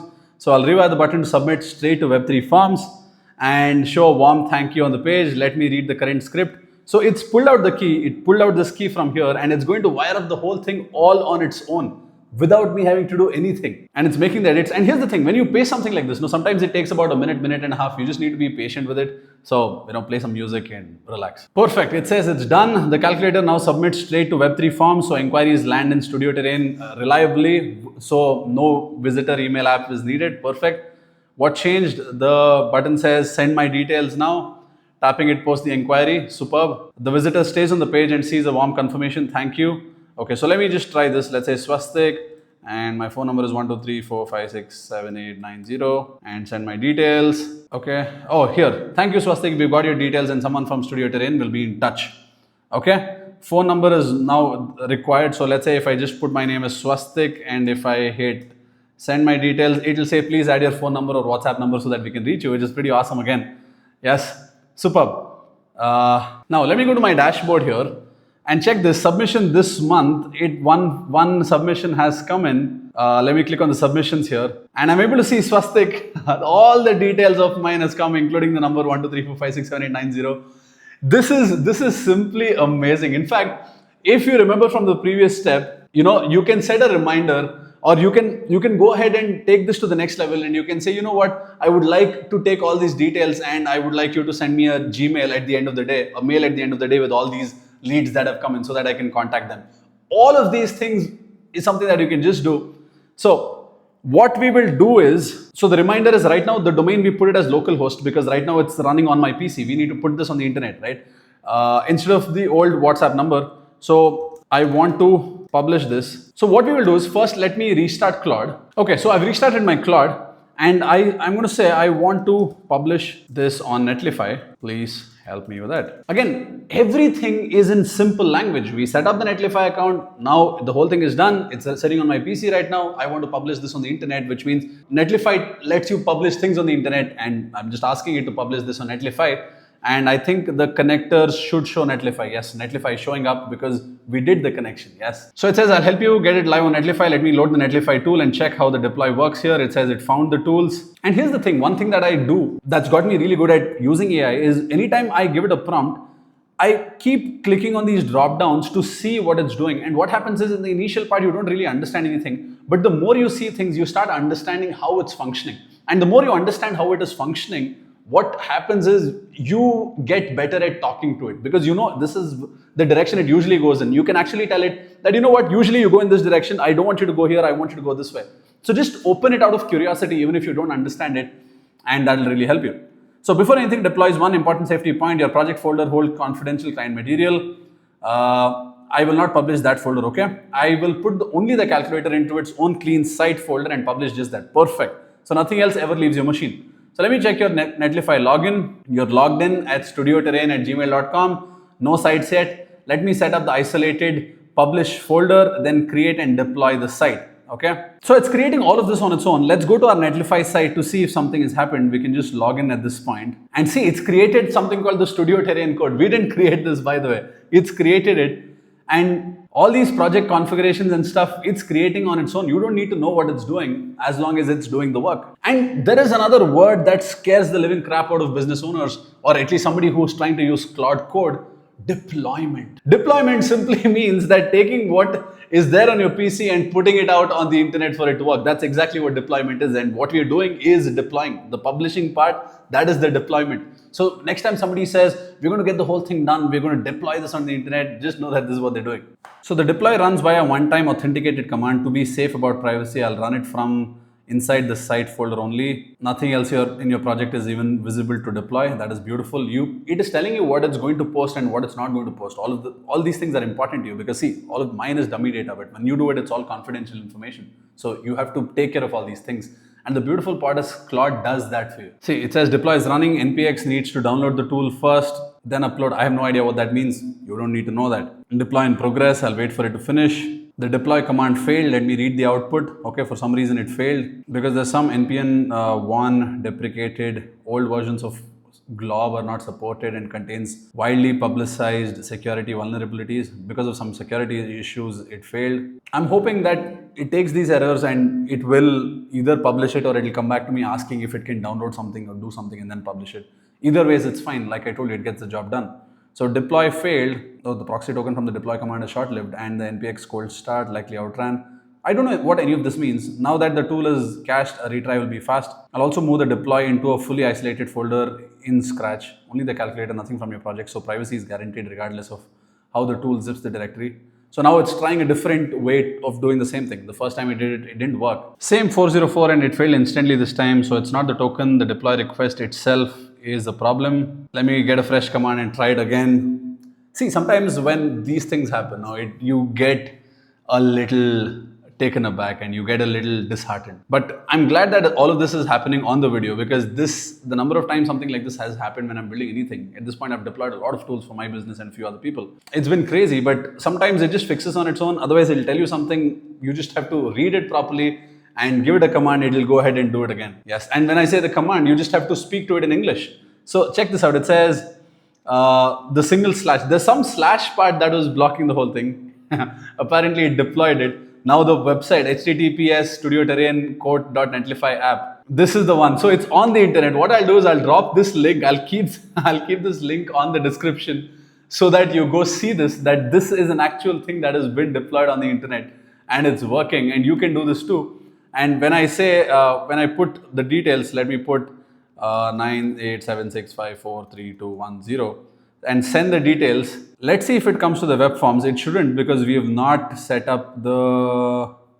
it is coming to the web forms as well. That is crazy. So I think it sorted that part as well. So my details are coming to this web forms, which is a third-party app. So which means you built an app. Inside that, there's a third-party app that has been connected. All of this was built right in front of you with all the errors, with all the things that went wrong, and it still got done. And we started with the thought that we'll put a WhatsApp button. I didn't have my phone in front of me, so I said email. With the email, we realized something else. And with that, we went into another app. There, we created a new account and we connected the whole thing again. And then we deployed it on Netlify. All of this got done in less than 30 minutes. Isn't this crazy? So it says, do the live test on the live form, pick up options, enter a name and real number, send the details, and just check the studioterrain@gmail.com for inquiries. Let's see if it's actually coming to my email. This is crazy. Check this out. Oh, I actually didn't know that the Web3 form sends you an email as well. I told you can set it up. Apparently, it already does that. Check this. New inquiry from Swastik with 1, 2, 3, 4, 5, 6, 7, 8. All of these details have all automatically come to my email already. Isn't this insane? Isn't this just insane? Yes. The whole thing happened in front of you. And the name that scares people is deployment or publishing or, putting it on the internet. All of these are things that scares people. And today I showed you how to do the entire thing. And few people call deployment hosting. Yes, it means the same thing. Putting a page on the internet. All that means is just giving it an address and you're good to go. And by the way, let's say if I had a domain saying studioterrain.com and I wanted to publish this on studioterrain.com/quote because it's a custom branded. All you have to do is come to Claude and say, hey, this is the domain that I have. Can you please tell me how to do this? It'll give you the exact steps and follow the exact steps and you're done. See, we've gone through 8 chapters in this course. At the start of the course, we didn't have an AI employee. Then we hired an AI employee and then gave the employee all the rules.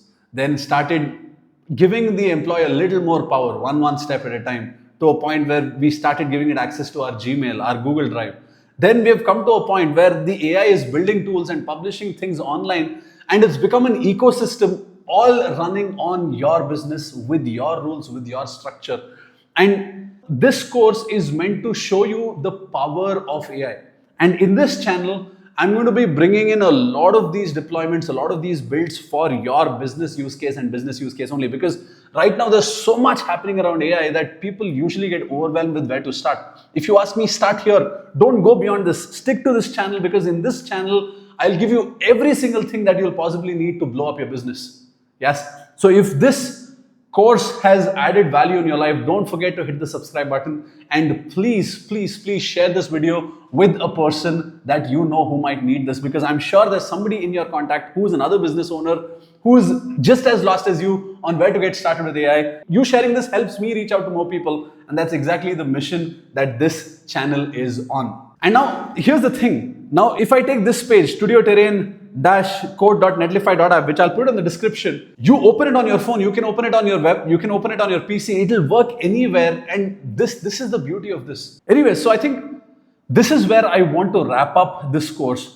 I wanted to add more on the limits and usage. I'll perhaps create another video on the usage part of it and the limits part of it. But what you need to understand is, go ahead, subscribe to Claude. I don't have an affiliate link. I'll drop the Claude website link in the description, but that's not an affiliate link either. I don't get a commission when you sign up for Claude. The reason I use Claude is because that's a tool that I've been using for a very long time, and I find it very, very useful. And I'll perhaps subscribe to ChatGPT as well and see what ChatGPT is capable of doing currently. But for the last 1 year, or at least the last 7-8 months, I've been very hard on Claude Code, and it's worked amazing for me. So it's usually not about having 10 different tools. It's about having one tool that can do 10 different things for you, and you understand how to use that to completion. And you starting with Claude Code is the best place for you as a business owner. Yes. So on that note, this is where I wrap this course. I don't know how long the course is going to be, because right now it's 8 chapters. I've shot each of these chapters individually. And then when it's fully done, and once the team edits through all the waiting part that I've done in front of Claude, I don't know how long it'll come to, but I'm guessing it's going to be about 2 to 3 hours at least is my thought that I have. But nonetheless, if you've come till the end of the video, I'm very, very sure that you've gotten some value from this. So thank you so much for being a part of this video, and hit the subscribe button, share this with somebody who needs it, and the description has all the details for everything that you need to follow along. So go do this and leave me a comment on where, if you're stuck somewhere, leave me a comment. If you found this useful, tell me that as well, because that inspires me to do more things. And if there is something else that you would like me to teach, put that in the comment section as well, because based on what I see there, I might come up with more videos. Yes, thank you so much. Swastik signing off, and bye bye.